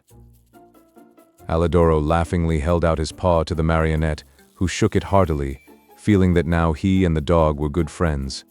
Then they bid each other goodbye, and the dog went home. Pinocchio, left alone, walked toward a little hut nearby, where an old man sat at the door sunning himself, and asked, "Tell me, good man, have you heard anything of a poor boy with a wounded head, whose name was Eugene? The boy was brought to this hut, and now he is dead?" Pinocchio interrupted sorrowfully. "No, he is now alive, and he has already returned home." "Really? Really?" cried the marionette, jumping around with joy. "Then the wound was not serious?" "But it might have been, and even mortal," answered the old man, "for a heavy book was thrown at his head." "And who threw it?" "A schoolmate of his, a certain Pinocchio." "And who is this Pinocchio?" asked the marionette, feigning ignorance. "They say he is a mischief maker, a tramp, a street urchin." "Calumnies, all calumnies. Do you know this Pinocchio?" "By sight," answered the marionette. "And what do you think of him?" asked the old man. "I think he's a very good boy, fond of study, obedient, kind to his father, and to his whole family." As he was telling all these enormous lies about himself, Pinocchio touched his nose and found it twice as long as it should be. Scared out of his wits, he cried out, "Don't listen to me, good man. All the wonderful things I have said are not true at all. I know Pinocchio well, and he is indeed a very wicked fellow, lazy and disobedient, who instead of going to school, runs away with his playmates to have a good time." At this speech, his nose returned to its natural size. "Why are you so pale?" the old man asked suddenly. "Let me tell you. Without knowing it, I rubbed myself against a newly painted wall," he lied, ashamed to say that he had been made ready for the frying pan. "What have you done with your coat and your hat and your breeches?" "I met thieves and they robbed me. Tell me, my good man, have you not perhaps a little suit to give me, so that I may go home?" "My boy, as for clothes, I have only a bag in which I keep hops. If you want it, take it. There it is." Pinocchio did not wait for him to repeat his words. He took the bag, which happened to be empty, and after cutting a big hole at the top and two at the sides, he slipped into it as if it were a shirt. Lightly clad as he was, he started out toward the village. Along the way he felt very uneasy. In fact, he was so unhappy that he went along taking 2 steps forward and 1 back, and as he went he said to himself, "How shall I ever face my good little fairy? What will she say when she sees me? Will she forgive this last trick of mine? I am sure she won't. Oh no, she won't. And I deserve it as usual. For I am a rascal, fine on promises which I never keep." He came to the village late at night. It was so dark he could see nothing, and it was raining pitchforks. Pinocchio went straight to the fairy's house, firmly resolved to knock at the door. When he found himself there, he lost courage and ran back a few steps. A second time he came to the door, and again he ran back. A third time he repeated his performance. The fourth time, before he had time to lose his courage, he grasped the knocker and made a faint sound with it. He waited and waited and waited. Finally, after a full half-hour, a top-floor window, the house had 4 stories, opened, and Pinocchio saw a large snail look out. A tiny light glowed on top of her head. "Who knocks at this late hour?" she called. "Is the fairy home?" asked the marionette. "The fairy is asleep and does not wish to be disturbed." "Who are you?" "It is I." "Who's I?" "Pinocchio." "Who is Pinocchio?" "The marionette, the one who lives in the fairy's house." "Oh, I understand," said the snail. "Wait for me there. I'll come down to open the door for you. Hurry, I beg of you, for I am dying of cold. My boy, I am a snail, and snails are never in a hurry." An hour passed, 2 hours, and the door was still closed. Pinocchio, who was trembling with fear and shivering from the cold rain on his back, knocked a second time, this time louder than before. At that second knock, a window on the third floor opened and the same snail looked out. "Dear little snail," cried Pinocchio from the street, "I have been waiting 2 hours for you, and 2 hours on a dreadful night like this are as long as 2 years. Hurry, please." "My boy," answered the snail in a calm, peaceful voice, "my dear boy, I am a snail and snails are never in a hurry," and the window closed.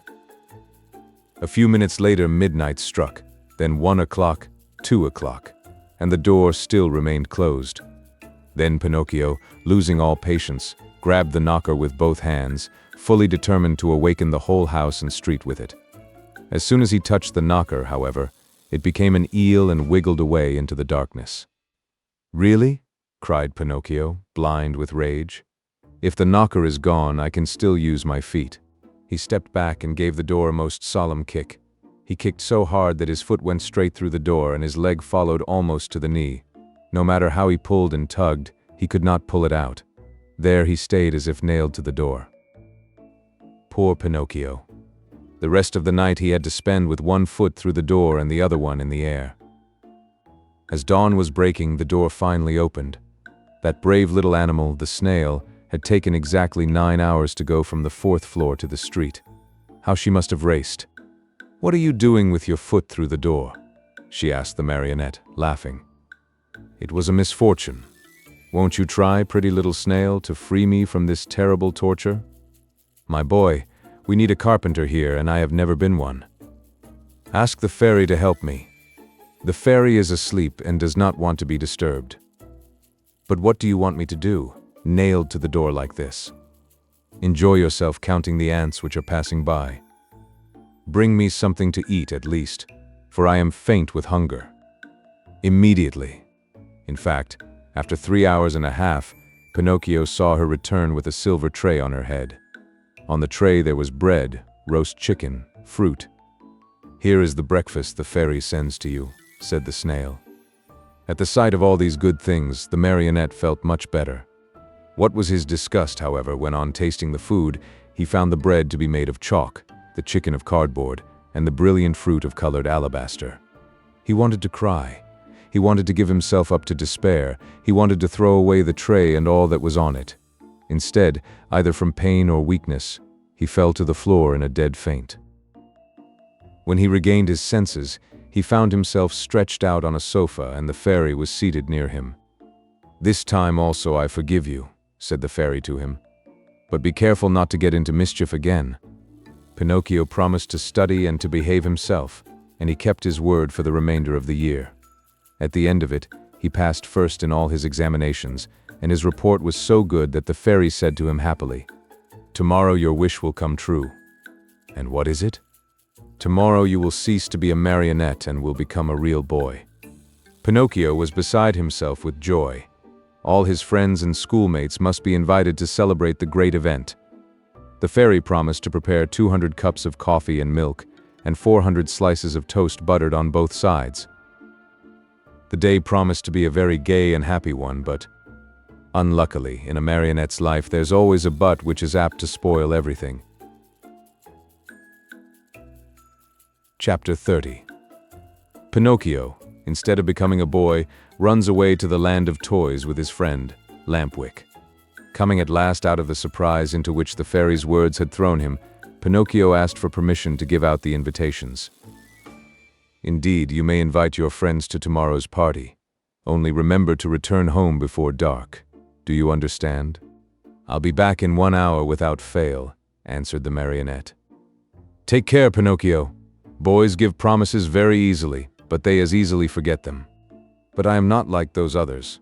When I give my word, I keep it. We shall see. In case you do disobey, you will be the one to suffer, not anyone else." "Why?" "Because boys who do not listen to their elders always come to grief." "I certainly have," said Pinocchio, "but from now on, I obey." We shall see if you are telling the truth." Without adding another word, the marionette bade the good fairy goodbye, and singing and dancing, he left the house. In a little more than an hour, all his friends were invited. Some accepted quickly and gladly. Others had to be coaxed, but when they heard that the toast was to be buttered on both sides, they all ended by accepting the invitation with the words, "We'll come to please you." Now it must be known that, among all his friends, Pinocchio had one whom he loved most of all. The boy's real name was Romeo, but everyone called him Lampwick, for he was long and thin and had a woebegone look about him. Lampwick was the laziest boy in the school and the biggest mischief maker, but Pinocchio loved him dearly. That day he went straight to his friend's house to invite him to the party, but Lampwick was not at home. He went a second time, and again a third, but still without success. Where could he be? Pinocchio searched here and there and everywhere, and finally discovered him hiding near a farmer's wagon. "What are you doing there?" asked Pinocchio, running up to him. "I am waiting for midnight to strike to go." "Where?" "Far, far away. And I have gone to your house 3 times to look for you. What did you want from me? Haven't you heard the news? Don't you know what good luck is mine?" "What is it?" "Tomorrow I end my days as a marionette and become a boy, like you and all my other friends. May it bring you luck. Shall I see you at my party tomorrow? But I'm telling you that I go tonight." "At what time?" "At midnight." "And where are you going?" "To a real country, the best in the world, a wonderful place." "What is it called?" "It is called the Land of Toys. Why don't you come, too?" "I? Oh, no." "You are making a big mistake, Pinocchio. Believe me, if you don't come, you'll be sorry. Where can you find a place that will agree better with you and me? No schools, no teachers, no books. In that blessed place there is no such thing as study. Here, it is only on Saturdays that we have no school. In the Land of Toys, every day, except Sunday, is a Saturday. Vacation begins on the 1st of January and ends on the last day of December. That is the place for me. All countries should be like it. How happy we should all be. But how does one spend the day in the Land of Toys? Days are spent in play and enjoyment from morn till night. At night one goes to bed, and next morning the good times begin all over again. What do you think of it?" Said Pinocchio, nodding his wooden head as if to say, "It's the kind of life which would agree with me perfectly." "Do you want to go with me, then? Yes or no? You must make up your mind." "No, no, and again no. I have promised my kind fairy to become a good boy, and I want to keep my word. Just see, the sun is setting, and I must leave you and run. Goodbye and good luck to you. Where are you going in such a hurry?" "Home. My good fairy wants me to return home before night." "Wait 2 minutes more." "It's too late. Only 2 minutes." "And if the fairy scolds me?" "Let her scold. After she gets tired, she will stop," said Lampwick. "Are you going alone or with others?" "Alone. There will be more than 100 of us." "Will you walk?" "At midnight the wagon passes here that is to take us within the boundaries of that marvelous country. How I wish midnight would strike." "Why?" "To see you all set out together. Stay here a while longer and you will see us." "No, no. I want to return home." "Wait 2 more minutes?" "I have waited too long as it is. The fairy will be worried." "Poor fairy. Is she afraid the bats will eat you up?" "Listen, Lampwick," said the marionette. "Are you really sure that there are no schools in the Land of Toys? Not even the shadow of one? Not even one teacher?" "Not one." "And one does not have to study?" "Never, never, never." "What a great land," said Pinocchio, feeling his mouth water. "What a beautiful land. I have never been there, but I can well imagine it." "Why don't you come too?" "It is useless for you to tempt me. I told you I promised my good fairy to behave myself, and I am going to keep my word. Goodbye then, and remember me to the grammar schools, to the high schools, and even to the colleges if you meet them on the way." "Goodbye, Lampwick. Have a pleasant trip, enjoy yourself, and remember your friends once in a while." With these words, the marionette started on his way home. Turning once more to his friend, he asked him, "But are you sure that in that country, each week is composed of 6 Saturdays and 1 Sunday?" "Very sure." "And that vacation begins on the 1st of January and ends on the 31st of December?" "Very, very sure." "What a great country," repeated Pinocchio, puzzled as to what to do. Then, in sudden determination, he said hurriedly, "Goodbye for the last time, and good luck." "Goodbye. How soon will you go?" "Within 2 hours." "What a pity. If it were only 1 hour, I might wait for you." "And the ferry?" "By this time I'm late, and 1 hour more or less makes very little difference." Poor Pinocchio. "And if the fairy scolds you?" "Oh, I'll let her scold. After she gets tired, she will stop." In the meantime, the night became darker and darker. All at once in the distance a small light flickered. A queer sound could be heard, soft as a little bell, and faint and muffled like the buzz of a faraway mosquito. "There it is!" cried Lampwick, jumping to his feet. "What?" whispered Pinocchio. "The wagon which is coming to get me. For the last time, are you coming or not? But is it really true that in that country boys never have to study? Never, never, never. What a wonderful, beautiful, marvelous country. Oh!" Chapter 31. After 5 months of play, Pinocchio wakes up one fine morning and finds a great surprise awaiting him. Finally, the wagon arrived. It made no noise, for its wheels were bound with straw and rags. It was drawn by 12 pair of donkeys, all of the same size, but all of different color. Some were gray, others white, and still others a mixture of brown and black. Here and there were a few with large yellow and blue stripes. The strangest thing of all was that those 24 donkeys, instead of being iron-shod like any other beast of burden, had on their feet laced shoes made of leather, just like the ones boys wear. And the driver of the wagon? Imagine to yourselves a little, fat man, much wider than he was long, round and shiny as a ball of butter, with a face beaming like an apple, a little mouth that always smiled, and a voice small and wheedling like that of a cat begging for food. No sooner did any boy see him than he fell in love with him, and nothing satisfied him but to be allowed to ride in his wagon to that lovely place called the Land of Toys. In fact, the wagon was so closely packed with boys of all ages that it looked like a box of sardines. They were uncomfortable. They were piled one on top of the other. They could hardly breathe, yet not one word of complaint was heard. The thought that in a few hours they would reach a country where there were no schools, no books, no teachers, made these boys so happy that they felt neither hunger, nor thirst, nor sleep, nor discomfort. No sooner had the wagon stopped than the little fat man turned to Lampwick. With bows and smiles he asked in a wheedling tone, "Tell me, my fine boy, do you also want to come to my wonderful country?" "Indeed I do. But I warn you, my little dear, there is no more room in the wagon. It is full." "Never mind," answered Lampwick. "If there's no room inside, I can sit on the top of the coach."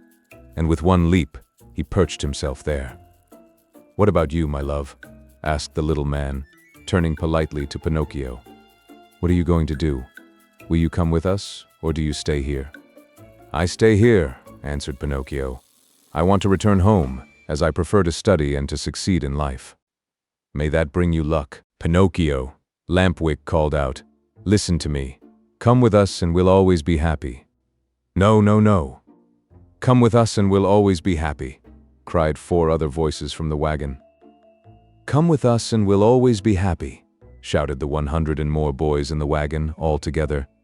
"And if I go with you, what will my good fairy say?" asked the marionette, who was beginning to waver and weaken in his good resolutions. "Don't worry so much. Only think that we are going to a land where we shall be allowed to make all the racket we like from morning till night." Pinocchio did not answer, but sighed deeply once, twice, a third time. Finally he said, "Make room for me. I want to go too." "The seats are all filled," answered the little man. "But to show you how much I think of you, take my place as coachman. And you?" "I'll walk." No, indeed. I could not permit such a thing. I much prefer riding one of these donkeys, cried Pinocchio. No sooner said than done. He approached the first donkey and tried to mount it. But the little animal turned suddenly and gave him such a terrible kick in the stomach that Pinocchio was thrown to the ground and fell with his legs in the air. At this unlooked-for entertainment, the whole company of runaways laughed uproariously. The little fat man did not laugh. He went up to the rebellious animal and, still smiling, bent over him lovingly and bit off half of his right ear. In the meantime, Pinocchio lifted himself up from the ground and with one leap landed on the donkey's back.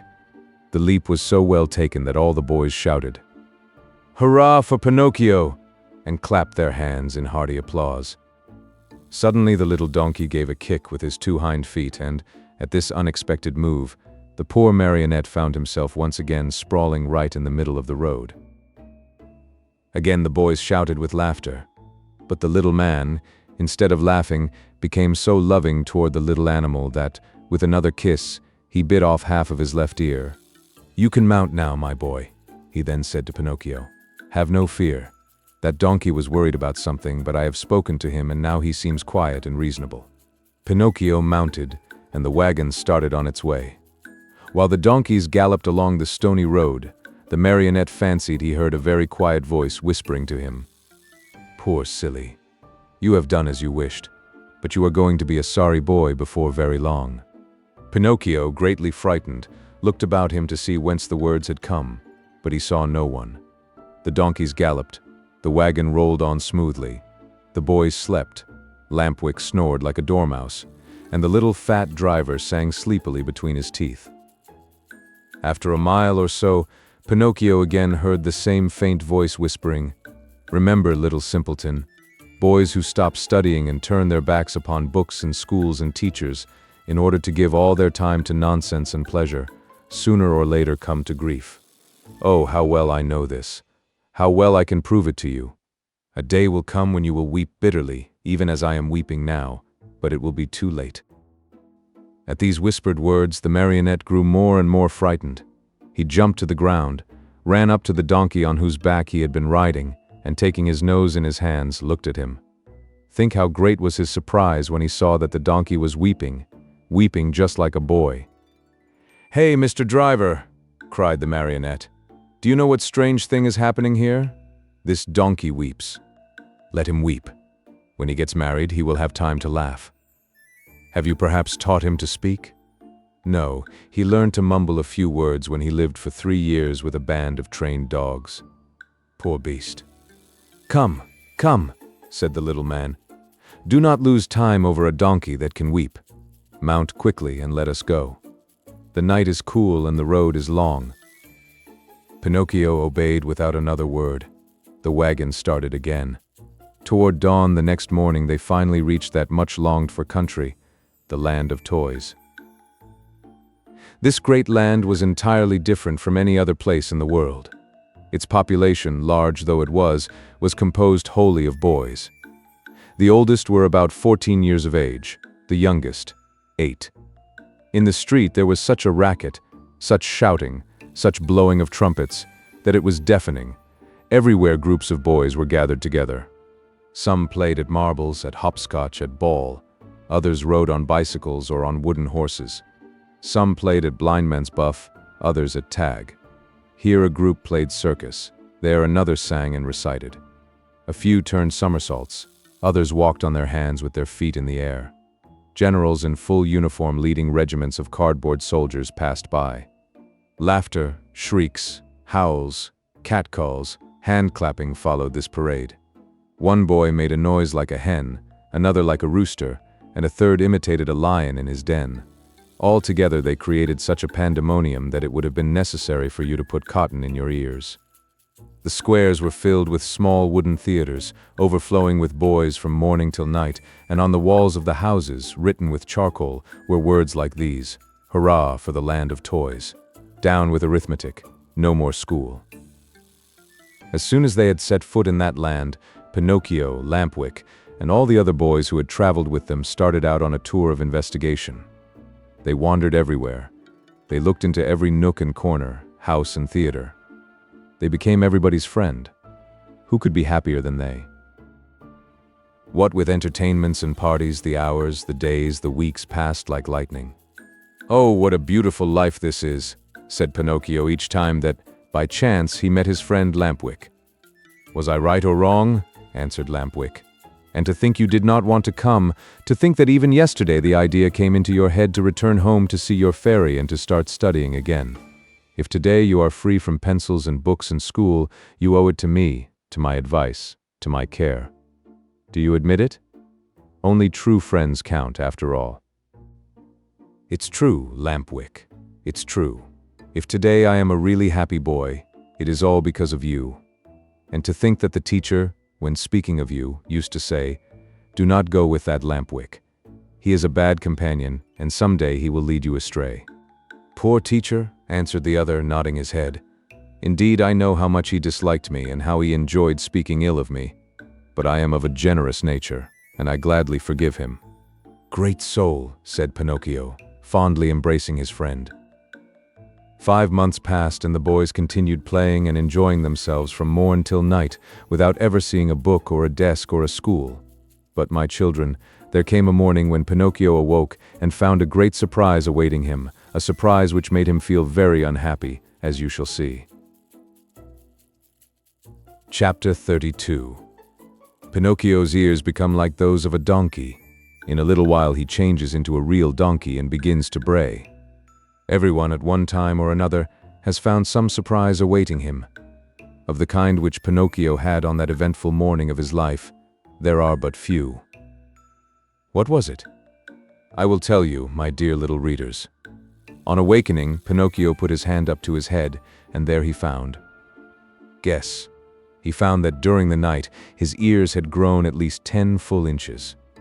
You must know that the marionette, even from his birth, had very small ears. So small indeed that to the naked eye they could hardly be seen. Fancy how he felt when he noticed that overnight those 2 dainty organs had become as long as shoe brushes. He went in search of a mirror, but not finding any, he just filled a basin with water and looked at himself. There he saw what he never could have wished to see. His manly figure was adorned and enriched by a beautiful pair of donkey's ears. I leave you to think of the terrible grief, the shame, the despair of the poor marionette. He began to cry, to scream, to knock his head against the wall, but the more he shrieked, the longer and the more hairy grew his ears. At those piercing shrieks, a dormouse came into the room, a fat little dormouse who lived upstairs. Seeing Pinocchio so grief-stricken, she asked him anxiously, "What is the matter, dear little neighbor?" "I am sick, my little dormouse, very, very sick, and from an illness which frightens me. Do you understand how to feel the pulse?" "A little." "Feel mine then, and tell me if I have a fever." The dormouse took Pinocchio's wrist between her paws and, after a few minutes, looked up at him sorrowfully and said, "My friend, I am sorry, but I must give you some very sad news." "What is it?" "You have a very bad fever." "But what fever is it?" "The donkey fever." "I don't know anything about that fever," answered the marionette, beginning to understand even too well what was happening to him. "Then I will tell you all about it," said the dormouse. "Know then that within 2 or 3 hours you will no longer be a marionette, nor a boy." "What shall I be?" "Within 2 or 3 hours you will become a real donkey, just like the ones that pull the fruit carts to market." "Oh, what have I done? What have I done?" cried Pinocchio, grasping his 2 long ears in his hands and pulling and tugging at them angrily, just as if they belonged to another. "My dear boy," answered the dormouse to cheer him up a bit, "why worry now? What is done cannot be undone, you know. Fate has decreed that all lazy boys who come to hate books and schools and teachers and spend all their days with toys and games must sooner or later turn into donkeys." "But is it really so?" asked the marionette, sobbing bitterly. "I am sorry to say it is, and tears now are useless. You should have thought of all this before. But the fault is not mine. Believe me, little dormouse, the fault is all Lampwick's." "And who is this Lampwick?" "A classmate of mine. I wanted to return home. I wanted to be obedient. I wanted to study and to succeed in school, but Lampwick said to me, 'Why do you want to waste your time studying? Why do you want to go to school? Come with me to the land of toys. There we'll never study again. There we can enjoy ourselves and be happy from morn till night. And why did you follow the advice of that false friend? Why? Because, my dear little dormouse, I am a heedless marionette, heedless and heartless. Oh, if I had only had a bit of heart, I should never have abandoned that good fairy, who loved me so well and who has been so kind to me. And by this time, I should no longer be a marionette. I should have become a real boy, like all these friends of mine. Oh, if I meet Lampwick, I am going to tell him what I think of him, and more, too. After this long speech, Pinocchio walked to the door of the room. But when he reached it, remembering his donkey ears, he felt ashamed to show them to the public and turned back. He took a large cotton bag from a shelf, put it on his head, and pulled it far down to his very nose. Thus adorned, he went out. He looked for Lampwick everywhere, along the streets, in the squares, inside the theaters, everywhere. But he was not to be found. He asked everyone whom he met about him, but no one had seen him. In desperation, he returned home and knocked at the door. "Who is it?" asked Lampwick from within. "It is I," answered the marionette. "Wait a minute." After a full half-hour, the door opened. Another surprise awaited Pinocchio. There in the room stood his friend, with a large cotton bag on his head, pulled far down to his very nose. At the sight of that bag, Pinocchio felt slightly happier and thought to himself, "My friend must be suffering from the same sickness that I am. I wonder if he too has donkey fever?" But pretending he had seen nothing, he asked with a smile, "How are you, my dear Lampwick?" "Very well, like a mouse in a Parmesan cheese." "Is that really true? Why should I lie to you?" "I beg your pardon, my friend, but why then are you wearing that cotton bag over your ears?" "The doctor has ordered it because one of my knees hurts." "And you, dear marionette, why are you wearing that cotton bag down to your nose?" "The doctor has ordered it because I have bruised my foot." "Oh, my poor Pinocchio. Oh, my poor Lampwick." An embarrassingly long silence followed these words, during which time the two friends looked at each other in a mocking way. Finally, the marionette, in a voice sweet as honey and soft as a flute, said to his companion, "Tell me, Lampwick, dear friend, have you ever suffered from an earache?" "Never. And you?" "Never. Still, since this morning my ear has been torturing me." "So has mine." "Yours too? And which ear is it?" "Both of them. And yours?" "Both of them too. I wonder if it could be the same sickness." "I'm afraid it is." "Will you do me a favor, Lampwick?" "Gladly. With my whole heart." "Will you let me see your ears?" "Why not? But before I show you mine, I want to see yours, dear Pinocchio." "No, you must show yours first." "No, my dear. Yours first, then mine." "Well then," said the marionette, "let us make a contract." "Let's hear the contract." "Let us take off our caps together, all right?" "All right." "Ready then." Pinocchio began to count. 1, 2, 3. At the word 3, the two boys pulled off their caps and threw them high in air.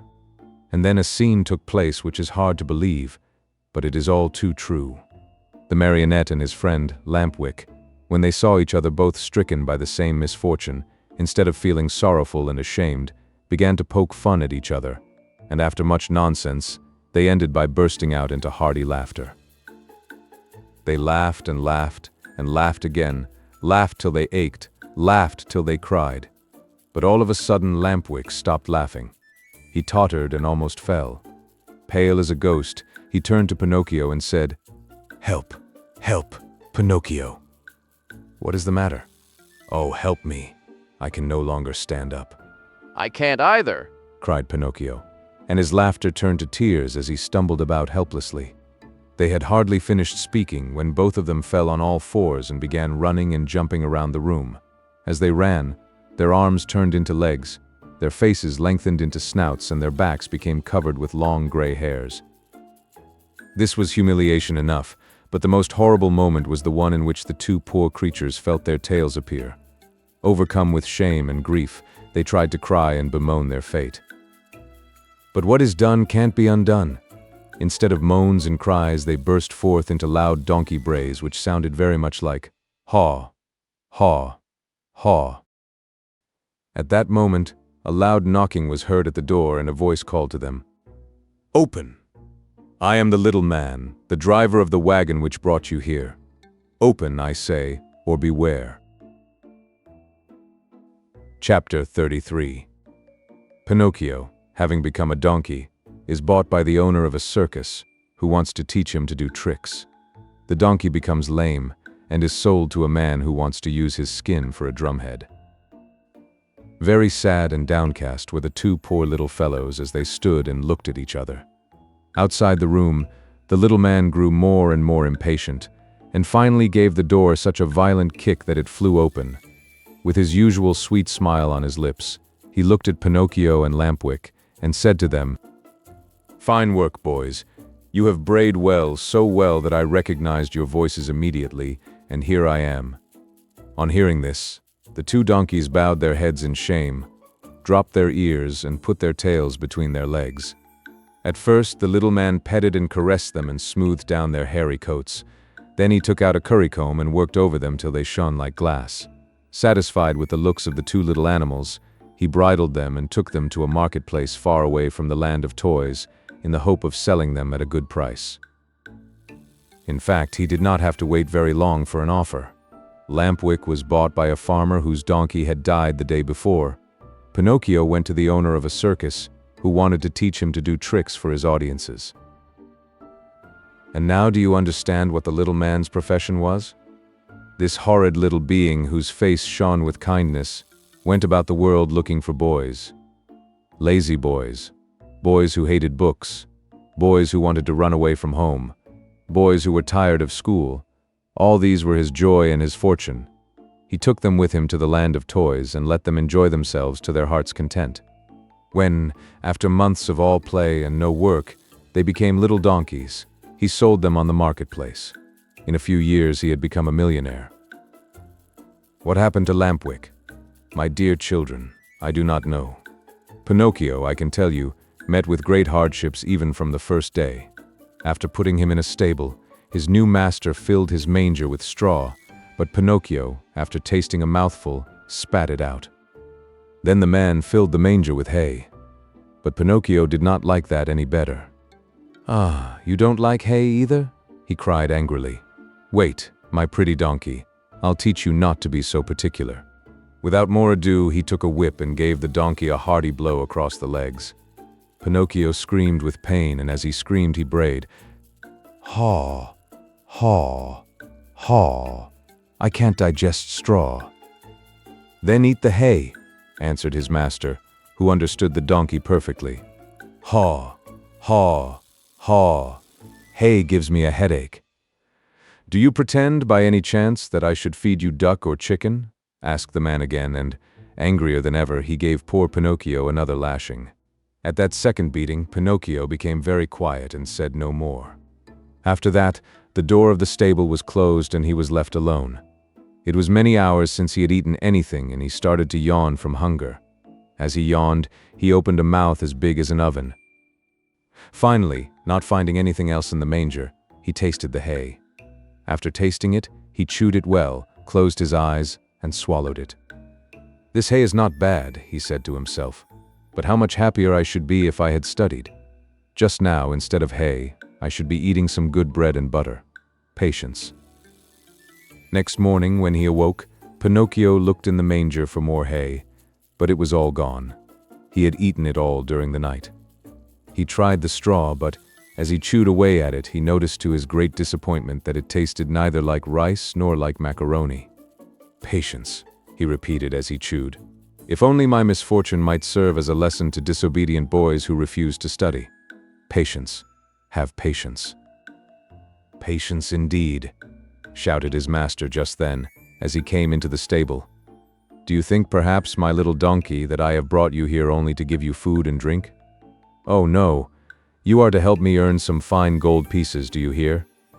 Come along now. I am going to teach you to jump and bow, to dance a waltz and a polka, and even to stand on your head." Poor Pinocchio, whether he liked it or not, had to learn all these wonderful things, but it took him 3 long months and cost him many, many lashings before he was pronounced perfect. The day came at last when Pinocchio's master was able to announce an extraordinary performance. The announcements, posted all around the town and written in large letters, read thus: "Great spectacle tonight, leaps and exercises by the great artists and the famous horses of the company. First public appearance of the famous donkey, called Pinocchio. The star of the dance, the theater will be as light as day." That night, as you can well imagine, the theater was filled to overflowing 1 hour before the show was scheduled to start. Not an orchestra chair could be had, not a balcony seat, nor a gallery seat, not even for their weight in gold. The place swarmed with boys and girls of all ages and sizes, wriggling and dancing about in a fever of impatience to see the famous donkey dance. When the first part of the performance was over, the owner and manager of the circus, in a black coat, white knee breeches, and patent leather boots, presented himself to the public and in a loud, pompous voice made the following announcement: "Most honored friends, gentlemen, and ladies, your humble servant, the manager of this theater, presents himself before you tonight in order to introduce to you the greatest, the most famous donkey in the world, a donkey that has had the great honor in his short life of performing before the kings and queens and emperors of all the great courts of Europe. We thank you for your attention." This speech was greeted by much laughter and applause, and the applause grew to a roar when Pinocchio, the famous donkey, appeared in the circus ring. He was handsomely arrayed. A new bridle of shining leather with buckles of polished brass was on his back. 2 white camellias were tied to his ears.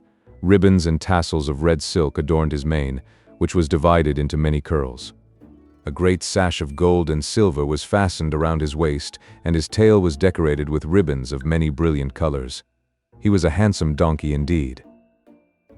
The manager, when introducing him to the public, added these words: "Most honored audience, I shall not take your time tonight to tell you of the great difficulties which I have encountered while trying to tame this animal, since I found him in the wilds of Africa. Observe, I beg of you, the savage look of his eye. All the means used by centuries of civilization in subduing wild beasts failed in this case. I had finally to resort to the gentle language of the whip in order to bring him to my will. With all my kindness, however, I never succeeded in gaining my donkey's love. He is still today as savage as the day I found him. He still fears and hates me. But I have found in him one great redeeming feature. Do you see this little bump on his forehead? It is this bump which gives him his great talent of dancing and using his feet as nimbly as a human being. Admire him, O signori, and enjoy yourselves. I let you, now, be the judges of my success as a teacher of animals. Before I leave you, I wish to state that there will be another performance tomorrow night. If the weather threatens rain, the great spectacle will take place at 11 o'clock in the morning." The manager bowed and then turned to Pinocchio and said, "Ready, Pinocchio. Before starting your performance, salute your audience." Pinocchio obediently bent his 2 knees to the ground and remained kneeling until the manager, with the crack of the whip, cried sharply, "Walk." The donkey lifted himself on his 4 feet and walked around the ring. A few minutes passed, and again the voice of the manager called, "Quick step," and Pinocchio obediently changed his step. "Gallop," and Pinocchio galloped. Full speed, and Pinocchio ran as fast as he could. As he ran, the master raised his arm and a pistol shot rang in the air. At the shot, the little donkey fell to the ground as if he were really dead. A shower of applause greeted the donkey as he arose to his feet. Cries and shouts and hand clappings were heard on all sides. At all that noise, Pinocchio lifted his head and raised his eyes. There, in front of him, in a box, sat a beautiful woman. Around her neck she wore a long gold chain, from which hung a large medallion. On the medallion was painted the picture of a marionette. "That picture is of me. That beautiful lady is my fairy," said Pinocchio to himself, recognizing her. He felt so happy that he tried his best to cry out, "Oh, my fairy, my own fairy." But instead of words, a loud braying was heard in the theater, so loud and so long that all the spectators, men, women, and children, but especially the children, burst out laughing. Then, in order to teach the donkey that it was not good manners to bray before the public, the manager hit him on the nose with the handle of the whip. The poor little donkey stuck out a long tongue and licked his nose for a long time in an effort to take away the pain. And what was his grief when, on looking up toward the boxes, he saw that the fairy had disappeared. He felt himself fainting, his eyes filled with tears, and he wept bitterly. No one knew it, however, least of all the manager, who, cracking his whip, cried out, "Bravo, Pinocchio! Now show us how gracefully you can jump through the rings." Pinocchio tried 2 or 3 times, but each time he came near the ring, he found it more to his taste to go under it.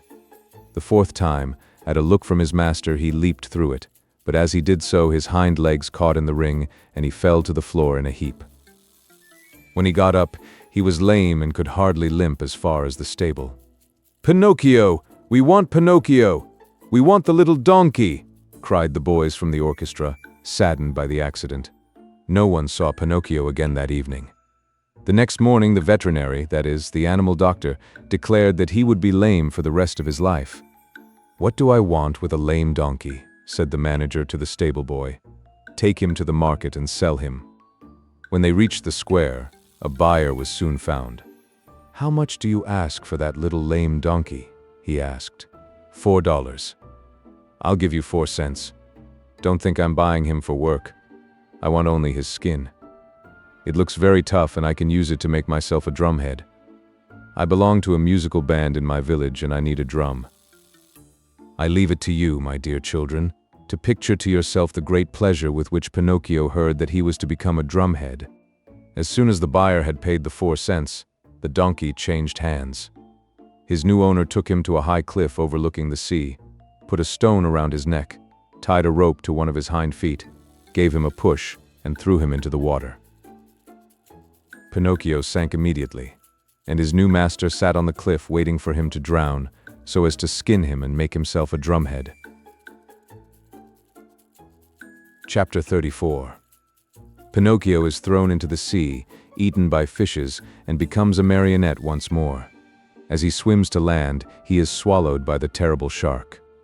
Down into the sea, deeper and deeper, sank Pinocchio, and finally, after 50 minutes of waiting, the man on the cliff said to himself, "By this time my poor little lame donkey must be drowned. Up with him and then I can get to work on my beautiful drum." He pulled the rope which he had tied to Pinocchio's leg, pulled and pulled and pulled, and, at last, he saw appear on the surface of the water. Can you guess what? Instead of a dead donkey, he saw a very much alive marionette, wriggling and squirming like an eel. Seeing that wooden marionette, the poor man thought he was dreaming and sat there with his mouth wide open and his eyes popping out of his head. Gathering his wits together, he said, "And the donkey I threw into the sea?" "I am that donkey," answered the marionette, laughing. "You? 1. Ah, you little cheat. Are you poking fun at me?" "Poking fun at you? Not at all, dear master. I am talking seriously. But then how is it that you, who a few minutes ago were a donkey, are now standing before me a wooden marionette? It may be the effect of salt water. The sea is fond of playing these tricks. Be careful, marionette, be careful. Don't laugh at me. Woe be to you, if I lose my patience." "Well then, my master, do you want to know my whole story? Untie my leg and I can tell it to you better." The old fellow, curious to know the true story of the marionette's life, immediately untied the rope which held his foot. Pinocchio, feeling free as a bird of the air, began his tale. "Know then that, once upon a time, I was a wooden marionette, just as I am today. One day I was about to become a boy, a real boy, but on account of my laziness and my hatred of books, and because I listened to bad companions, I ran away from home. One beautiful morning I awoke to find myself changed into a donkey, long ears, gray coat, even a tail. What a shameful day for me. I hope you will never experience one like it, dear master. I was taken to the fair and sold to a circus owner, who tried to make me dance and jump through the rings. One night, during a performance, I had a bad fall and became lame. Not knowing what to do with a lame donkey, the circus owner sent me to the marketplace and you bought me." "Indeed I did. And I paid 4 cents for you. Now who will return my money to me?" "But why did you buy me? You bought me to do me harm, to kill me, to make a drumhead out of me." "Indeed I did. And now where shall I find another skin? Never mind, dear master. There are so many donkeys in this world. Tell me, impudent little rogue, does your story end here? One more word, answered the marionette, and I am through. After buying me, you brought me here to kill me. But feeling sorry for me, you tied a stone to my neck and threw me to the bottom of the sea. That was very good and kind of you to want me to suffer as little as possible, and I shall remember you always. And now my fairy will take care of me, even if you. Your fairy? Who is she? She is my mother, and like all other mothers who love their children, she never loses sight of me, even though I do not deserve it. And today this good fairy of mine, as soon as she saw me in danger of drowning, sent 1,000 fishes to the spot where I lay. They thought I was really a dead donkey and began to eat me. What great bites they took. One ate my ears, another my nose, a third my neck and my mane. Some went at my legs and some at my back, and among the others, there was one tiny fish so gentle and polite that he did me the great favor of eating even my tail. From now on, said the man, horrified, I swear I shall never again taste fish. How I should enjoy opening a mullet or a whitefish just to find there the tail of a dead donkey. I think as you do, answered the marionette, laughing. Still, you must know that when the fish finished eating my donkey coat, which covered me from head to foot, they naturally came to the bones, or rather, in my case, to the wood, for as you know, I am made of very hard wood. After the first few bites, those greedy fish found out that the wood was not good for their teeth, and, afraid of indigestion, they turned and ran here and there without saying goodbye or even as much as thank you to me. Here, dear master, you have my story. You know now why you found a marionette and not a dead donkey when you pulled me out of the water. I laugh at your story, cried the man angrily. I know that I spent 4 cents to get you and I want my money back. Do you know what I can do? I am going to take you to the market once more and sell you as dry firewood. Very well, sell me. I am satisfied, said Pinocchio. But as he spoke, he gave a quick leap and dived into the sea. Swimming away as fast as he could, he cried out, laughing. Goodbye, master. If you ever need a skin for your drum, remember me. He swam on and on. After a while, he turned around again and called louder than before. Goodbye, master. If you ever need a piece of good dry firewood, remember me. In a few seconds, he had gone so far he could hardly be seen. All that could be seen of him was a very small black dot moving swiftly on the blue surface of the water, a little black dot which now and then lifted a leg or an arm in the air. One would have thought that Pinocchio had turned into a porpoise playing in the sun. After swimming for a long time, Pinocchio saw a large rock in the middle of the sea, a rock as white as marble. High on the rock stood a little goat bleating and calling and beckoning to the marionette to come to her. There was something very strange about that little goat. Her coat was not white or black or brown as that of any other goat, but azure, a deep brilliant color that reminded one of the hair of the lovely maiden. Pinocchio's heart beat fast, and then faster and faster. He redoubled his efforts and swam as hard as he could toward the white rock. He was almost halfway over, when suddenly a horrible sea monster stuck its head out of the water, an enormous head with a huge mouth, wide open, showing 3 rows of gleaming teeth, the mere sight of which would have filled you with fear. Do you know what it was?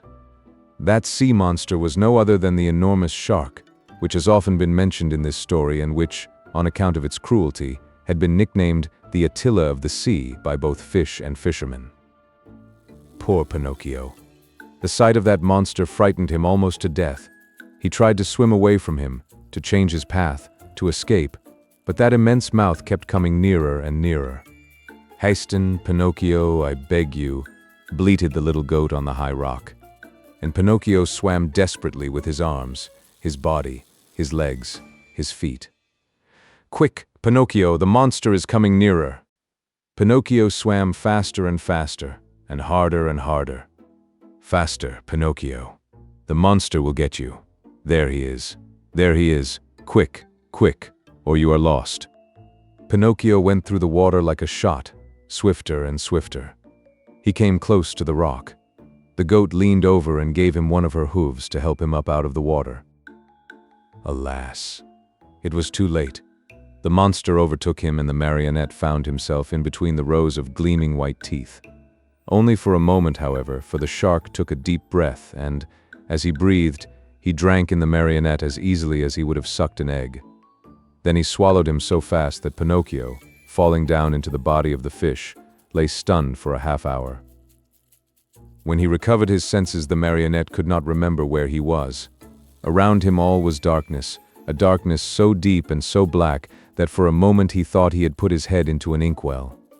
He listened for a few moments and heard nothing. Once in a while a cold wind blew on his face. At first he could not understand where that wind was coming from, but after a while he understood that it came from the lungs of the monster. I forgot to tell you that the shark was suffering from asthma, so that whenever he breathed a storm seemed to blow. Pinocchio at first tried to be brave, but as soon as he became convinced that he was really and truly in the shark's stomach, he burst into sobs and tears. "Help! Help!" he cried. "Oh, poor me! Won't someone come to save me?" "Who is there to help you, unhappy boy?" said a rough voice, like a guitar out of tune. "Who is talking?" asked Pinocchio, frozen with terror. "It is I, a poor tunny swallowed by the shark at the same time as you. And what kind of a fish are you?" "I have nothing to do with fishes. I am a marionette."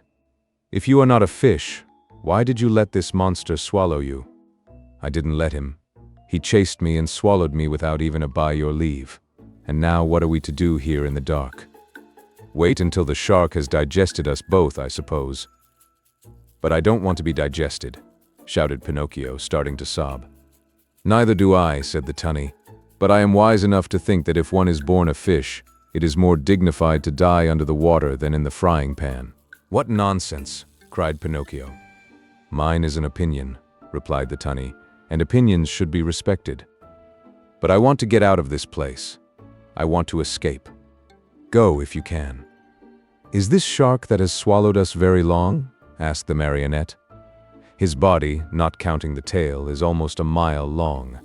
While talking in the darkness, Pinocchio thought he saw a faint light in the distance. "What can that be?" he said to the tunny. "Some other poor fish, waiting as patiently as we to be digested by the shark. I want to see him. He may be an old fish and may know some way of escape. I wish you all good luck, dear marionette." "Goodbye, tunny." "Goodbye, marionette, and good luck." "When shall I see you again?" "Who knows? It is better not to think about it." Chapter 35. In the shark's body, Pinocchio finds whom? Read this chapter, my children, and you will know.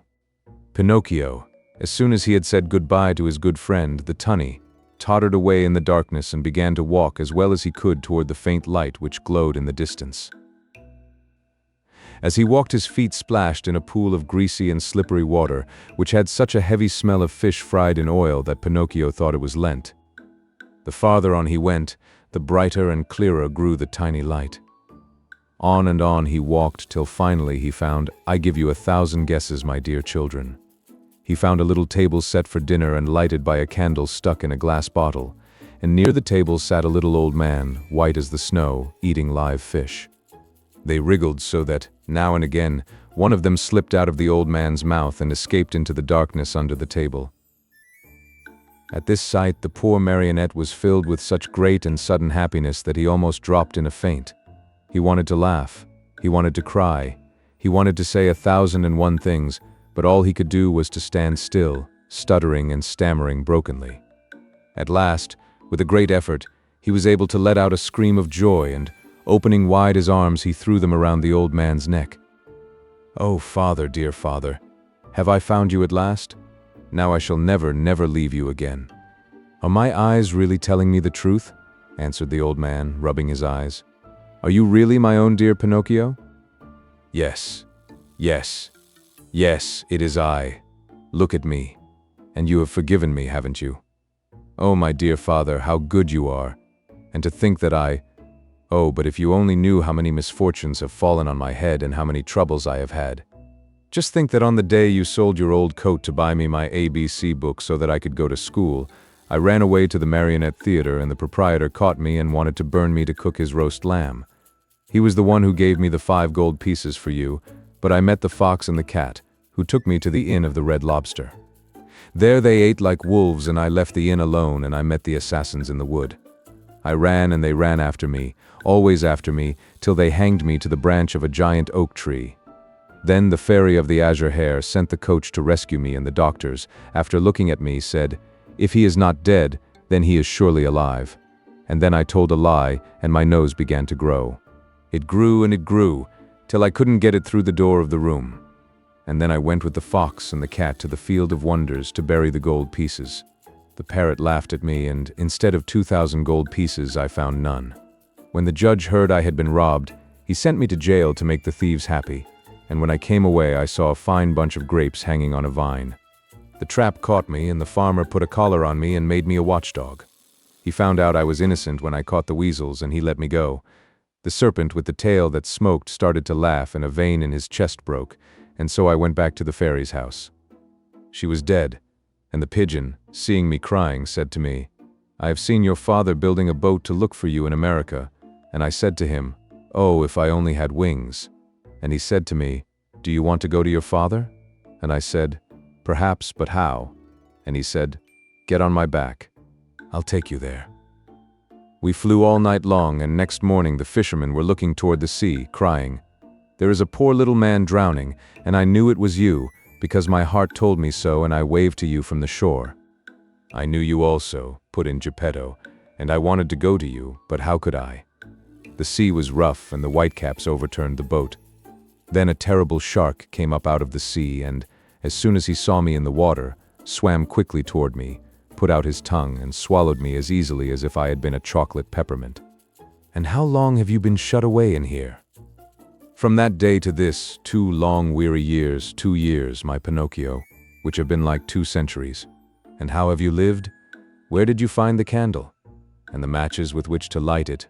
Where did you get them? You must know that, in the storm which swamped my boat, a large ship also suffered the same fate. The sailors were all saved, but the ship went right to the bottom of the sea, and the same terrible shark that swallowed me swallowed most of it." "What? Swallowed a ship?" asked Pinocchio in astonishment. "At one gulp.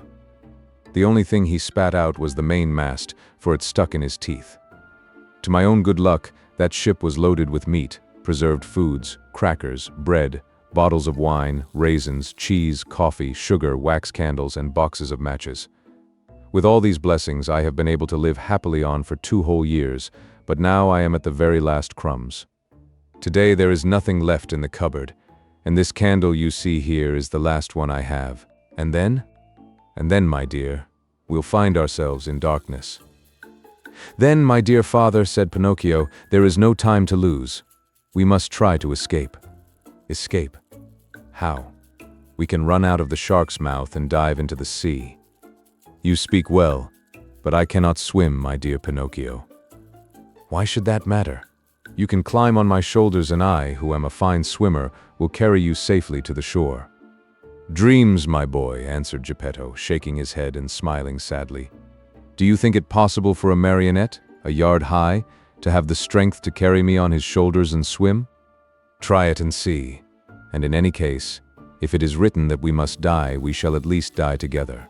Not adding another word, Pinocchio took the candle in his hand, and going ahead to light the way, he said to his father, "Follow me and have no fear." They walked a long distance through the stomach and the whole body of the shark. When they reached the throat of the monster, they stopped for a while to wait for the right moment in which to make their escape. I want you to know that the shark, being very old and suffering from asthma and heart trouble, was obliged to sleep with his mouth open. Because of this, Pinocchio was able to catch a glimpse of the sky filled with stars as he looked up through the open jaws of his new home. "The time has come for us to escape," he whispered, turning to his father. "The shark is fast asleep. The sea is calm, and the night is as bright as day. Follow me closely, dear father, and we shall soon be saved." No sooner said than done. They climbed up the throat of the monster till they came to that immense open mouth. There they had to walk on tiptoes, for if they tickled the shark's long tongue he might awaken, and where would they be then? The tongue was so wide and so long that it looked like a country road. The two fugitives were just about to dive into the sea when the shark sneezed very suddenly, and, as he sneezed, he gave Pinocchio and Geppetto such a jolt that they found themselves thrown on their backs and dashed once more, and very unceremoniously, into the stomach of the monster. To make matters worse, the candle went out and father and son were left in the dark. "And now?" asked Pinocchio with a serious face. "Now we are lost." "Why lost?" "Give me your hand, dear father, and be careful not to slip." "Where will you take me?" "We must try again. Come with me and don't be afraid."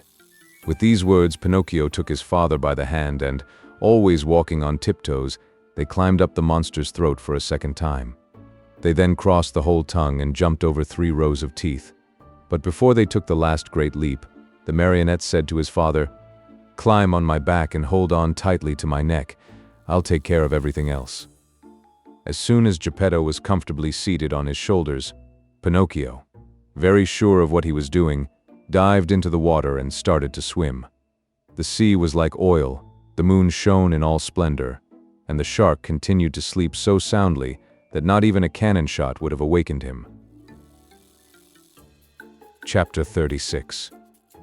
Pinocchio finally ceases to be a marionette and becomes a boy. "My dear father, we are saved," cried the marionette. "All we have to do now is to get to the shore, and that is easy." Without another word, he swam swiftly away in an effort to reach land as soon as possible. All at once he noticed that Geppetto was shivering and shaking as if with a high fever. Was he shivering from fear or from cold? Who knows? Perhaps a little of both. But Pinocchio, thinking his father was frightened, tried to comfort him by saying, "Courage, father. In a few moments we shall be safe on land." "But where is that blessed shore?" asked the little old man, more and more worried as he tried to pierce the faraway shadows. "Here I am searching on all sides, and I see nothing but sea and sky." "I see the shore," said the marionette. "Remember, father, that I am like a cat. I see better at night than by day."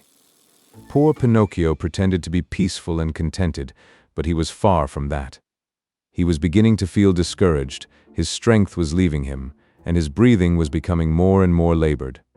He felt he could not go on much longer, and the shore was still far away. He swam a few more strokes. Then he turned to Geppetto and cried out weakly, "Help me, father, help, for I am dying." Father and son were really about to drown when they heard a voice like a guitar out of tune call from the sea. "What is the trouble?" "It is I and my poor father." "I know the voice. You are Pinocchio." "Exactly. And you?" "I am the tunny, your companion in the shark's stomach." "And how did you escape?" "I imitated your example. You are the one who showed me the way, and after you went, I followed." "Tunny, you arrived at the right moment. I implore you, for the love you bear your children, the little tunnies, to help us, or we are lost." "With great pleasure indeed. Hang on to my tail, both of you, and let me lead you. In a twinkling you will be safe on land." Geppetto and Pinocchio, as you can easily imagine, did not refuse the invitation. Indeed, instead of hanging on to the tail, they thought it better to climb on the tunny's back. "Are we too heavy?" asked Pinocchio. "Heavy? Not in the least. You are as light as seashells," answered the tunny, who was as large as a 2-year-old horse. As soon as they reached the shore, Pinocchio was the first to jump to the ground to help his old father. Then he turned to the fish and said to him, "Dear friend, you have saved my father, and I have not enough words with which to thank you. Allow me to embrace you as a sign of my eternal gratitude." The tunny stuck his nose out of the water, and Pinocchio knelt on the sand and kissed him most affectionately on his cheek. At this warm greeting, the poor tunny, who was not used to such tenderness, wept like a child. He felt so embarrassed and ashamed that he turned quickly, plunged into the sea, and disappeared. In the meantime, day had dawned.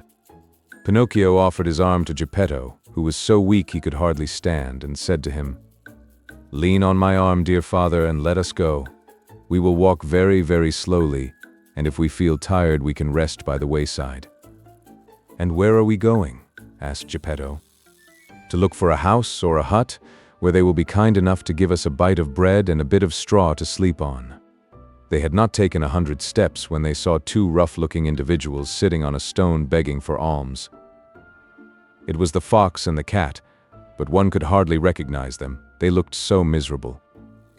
The cat, after pretending to be blind for so many years, had really lost the sight of both eyes. And the fox, old, thin, and almost hairless, had even lost his tail. That sly thief had fallen into deepest poverty, and one day he had been forced to sell his beautiful tail for a bite to eat. "Oh, Pinocchio," he cried in a tearful voice, "give us some alms, we beg of you. We are old, tired, and sick." "Sick," repeated the cat. "Addio, false friends," answered the marionette. "You cheated me once, but you will never catch me again. Believe us. Today we are truly poor and starving." "Starving," repeated the cat. "If you are poor, you deserve it. Remember the old proverb which says, 'Stolen money never bears fruit.' Addio, false friends. Have mercy on us. On us. Addio, false friends. Remember the old proverb which says, 'Bad wheat always makes poor bread.' Do not abandon us." "Abandon us," repeated the cat. "Addio, false friends. Remember the old proverb, 'Whoever steals his neighbor's shirt usually dies without his own.'" Waving goodbye to them, Pinocchio and Geppetto calmly went on their way. After a few more steps, they saw, at the end of a long road near a clump of trees, a tiny cottage built of straw. "Someone must live in that little hut," said Pinocchio. "Let us see for ourselves." They went and knocked at the door. "Who is it?" said a little voice from within. "A poor father and a poorer son, without food and with no roof to cover them," answered the marionette. "Turn the key and the door will open," said the same little voice. Pinocchio turned the key and the door opened. As soon as they went in, they looked here and there and everywhere, but saw no one. "Oh ho, where is the owner of the hut?" cried Pinocchio, very much surprised. "Here I am, up here." Father and son looked up to the ceiling, and there on a beam sat the talking cricket. "Oh, my dear cricket," said Pinocchio, bowing politely. "Oh, now you call me your dear cricket. But do you remember when you threw your hammer at me to kill me? You are right, dear cricket. Throw a hammer at me now. I deserve it, but spare my poor old father. I am going to spare both the father and the son. I have only wanted to remind you of the trick you long ago played upon me, to teach you that in this world of ours we must be kind and courteous to others, if we want to find kindness and courtesy in our own days of trouble. You are right, little cricket. You are more than right, and I shall remember the lesson you have taught me. But will you tell how you succeeded in buying this pretty little cottage?" "This cottage was given to me yesterday by a little goat with blue hair." "And where did the goat go?" asked Pinocchio. "I don't know." "And when will she come back?" "She will never come back. Yesterday she went away bleating sadly, and it seemed to me she said, 'Poor Pinocchio, I shall never see him again. The shark must have eaten him by this time.'" "Were those her real words? Then it was she. It was my dear little fairy," cried out Pinocchio, sobbing bitterly. After he had cried a long time, he wiped his eyes and then he made a bed of straw for old Geppetto. He laid him on it and said to the talking cricket, "Tell me, little cricket, where shall I find a glass of milk for my poor father?" "3 fields away from here lives Farmer John. He has some cows. Go there and he will give you what you want." Pinocchio ran all the way to Farmer John's house. The farmer said to him, "How much milk do you want?" "I want a full glass." "A full glass costs a penny. First give me the penny." "I have no penny," answered Pinocchio, sad and ashamed. "Very bad, my marionette," answered the farmer. "Very bad. If you have no penny, I have no milk." "Too bad," said Pinocchio and started to go. "Wait a moment," said Farmer John. "Perhaps we can come to terms. Do you know how to draw water from a well?" "I can try." "Then go to that well you see yonder and draw 100 bucketfuls of water." "Very well. After you have finished, I shall give you a glass of warm, sweet milk." "I am satisfied." Farmer John took the marionette to the well and showed him how to draw the water. Pinocchio set to work as well as he knew how, but long before he had pulled up the 100 buckets, He was tired out and dripping with perspiration. He had never worked so hard in his life. "Until today," said the farmer, "my donkey has drawn the water for me, but now that poor animal is dying." "Will you take me to see him?" said Pinocchio. "Gladly." As soon as Pinocchio went into the stable, he spied a little donkey lying on a bed of straw in the corner of the stable. He was worn out from hunger and too much work. After looking at him a long time, he said to himself, "I know that donkey. I have seen him before." And bending low over him, he asked, "Who are you?" At this question, the donkey opened weary, dying eyes and answered in the same tongue, "I am Lampwick." Then he closed his eyes and died. "Oh, my poor Lampwick," said Pinocchio in a faint voice, as he wiped his eyes with some straw he had picked up from the ground. "Do you feel so sorry for a little donkey that has cost you nothing?" said the farmer. "What should I do, I who have paid my good money for him? But you see, he was my friend." "Your friend?" "A classmate of mine." What? shouted Farmer John, bursting out laughing. What? You had donkeys in your school? How you must have studied!" The marionette, ashamed and hurt by those words, did not answer, but taking his glass of milk returned to his father. From that day on, for more than 5 months, Pinocchio got up every morning just as dawn was breaking and went to the farm to draw water. And every day he was given a glass of warm milk for his poor old father, who grew stronger and better day by day. But he was not satisfied with this. He learned to make baskets of reeds and sold them. With the money he received, he and his father were able to keep from starving. Among other things, he built a rolling chair, strong and comfortable, to take his old father out for an airing on bright, sunny days. In the evening, the marionette studied by lamplight. With some of the money he had earned, he bought himself a second-hand volume that had a few pages missing, and with that he learned to read in a very short time. As far as writing was concerned, he used a long stick at one end of which he had whittled a long, fine point.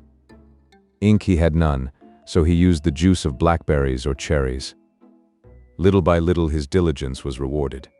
He succeeded not only in his studies but also in his work, and a day came when he put enough money together to keep his old father comfortable and happy. Besides this, he was able to save the great amount of 50 pennies. With it he wanted to buy himself a new suit. One day he said to his father, "I am going to the marketplace to buy myself a coat, a cap, and a pair of shoes. When I come back, I'll be so dressed up, you will think I am a rich man." He ran out of the house and up the road to the village, laughing and singing. Suddenly he heard his name called, and looking around to see whence the voice came, he noticed a large snail crawling out of some bushes. "Don't you recognize me?" said the snail. "Yes and no." "Do you remember the snail that lived with the fairy with azure hair? Do you not remember how she opened the door for you one night and gave you something to eat?" "I remember everything," cried Pinocchio. "Answer me quickly, pretty snail. Where have you left my fairy? What is she doing? Has she forgiven me? Does she remember me? Does she still love me? Is she very far away from here? May I see her?" At all these questions, tumbling out one after another, the snail answered, calm as ever, "My dear Pinocchio, the fairy is lying ill in a hospital." "In a hospital?" "Yes, indeed. She has been stricken with trouble and illness, and she hasn't a penny left with which to buy a bite of bread." "Really? Oh, how sorry I am. My poor dear little fairy. If I had 1,000,000, I should run to her with it. But I have only 50 pennies. Here they are. I was just going to buy some clothes. Here, take them, little snail, and give them to my good fairy." "What about the new clothes?" "What does that matter? I should like to sell these rags I have on to help her more. Go, and hurry. Come back here within a couple of days, and I hope to have more money for you. Until today I have worked for my father. Now I shall have to work for my mother also. Goodbye, and I hope to see you soon." The snail, much against her usual habit, began to run like a lizard under a summer sun. When Pinocchio returned home, his father asked him, "And where is the new suit? I couldn't find one to fit me. I shall have to look again some other day." That night, Pinocchio, instead of going to bed at 10 o'clock, waited until midnight, and instead of making 8 baskets, he made 16. After that, he went to bed and fell asleep. As he slept, he dreamed of his fairy, beautiful, smiling, and happy, who kissed him and said to him, "Bravo, Pinocchio. In reward for your kind heart, I forgive you for all your old mischief." Boys who love and take good care of their parents when they are old and sick deserve praise even though they may not be held up as models of obedience and good behavior. Keep on doing so well, and you will be happy. At that very moment, Pinocchio awoke and opened wide his eyes. What was his surprise and his joy when, on looking himself over, he saw that he was no longer a marionette, but that he had become a real live boy. He looked all about him, and instead of the usual walls of straw, he found himself in a beautifully furnished little room, the prettiest he had ever seen. In a twinkling, he jumped down from his bed to look on the chair standing near. There he found a new suit, a new hat, and a pair of shoes. As soon as he was dressed, he put his hands in his pockets and pulled out a little leather purse on which were written the following words: "The fairy with azure hair returns 50 pennies to her dear Pinocchio with many thanks for his kind heart." The marionette opened the purse to find the money, and behold, there were 50 gold coins. Pinocchio ran to the mirror. He hardly recognized himself. The bright face of a tall boy looked at him with wide-awake blue eyes, dark brown hair, and happy, smiling lips. Surrounded by so much splendor, the marionette hardly knew what he was doing. He rubbed his eyes 2 or 3 times, wondering if he were still asleep or awake, and decided he must be awake. "And where is father?" he cried suddenly. He ran into the next room, and there stood Geppetto, grown years younger overnight, spick and span in his new clothes and gay as a lark in the morning. He was once more Mastro Geppetto, the woodcarver, hard at work on a lovely picture frame, decorating it with flowers and leaves and heads of animals. "Father, father, what has happened? Tell me if you can," cried Pinocchio as he ran and jumped on his father's neck. "This sudden change in our house is all your doing, my dear Pinocchio," answered Geppetto. "What have I to do with it?" "Just this. When bad boys become good and kind, they have the power of making their homes gay and new with happiness. I wonder where the old Pinocchio of wood has hidden himself." "There he is," answered Geppetto. And he pointed to a large marionette leaning against a chair, head turned to one side, arms hanging limp, and legs twisted under him. After a long, long look, Pinocchio said to himself with great content, "How ridiculous I was as a marionette, and how happy I am now that I have become a real boy." The end.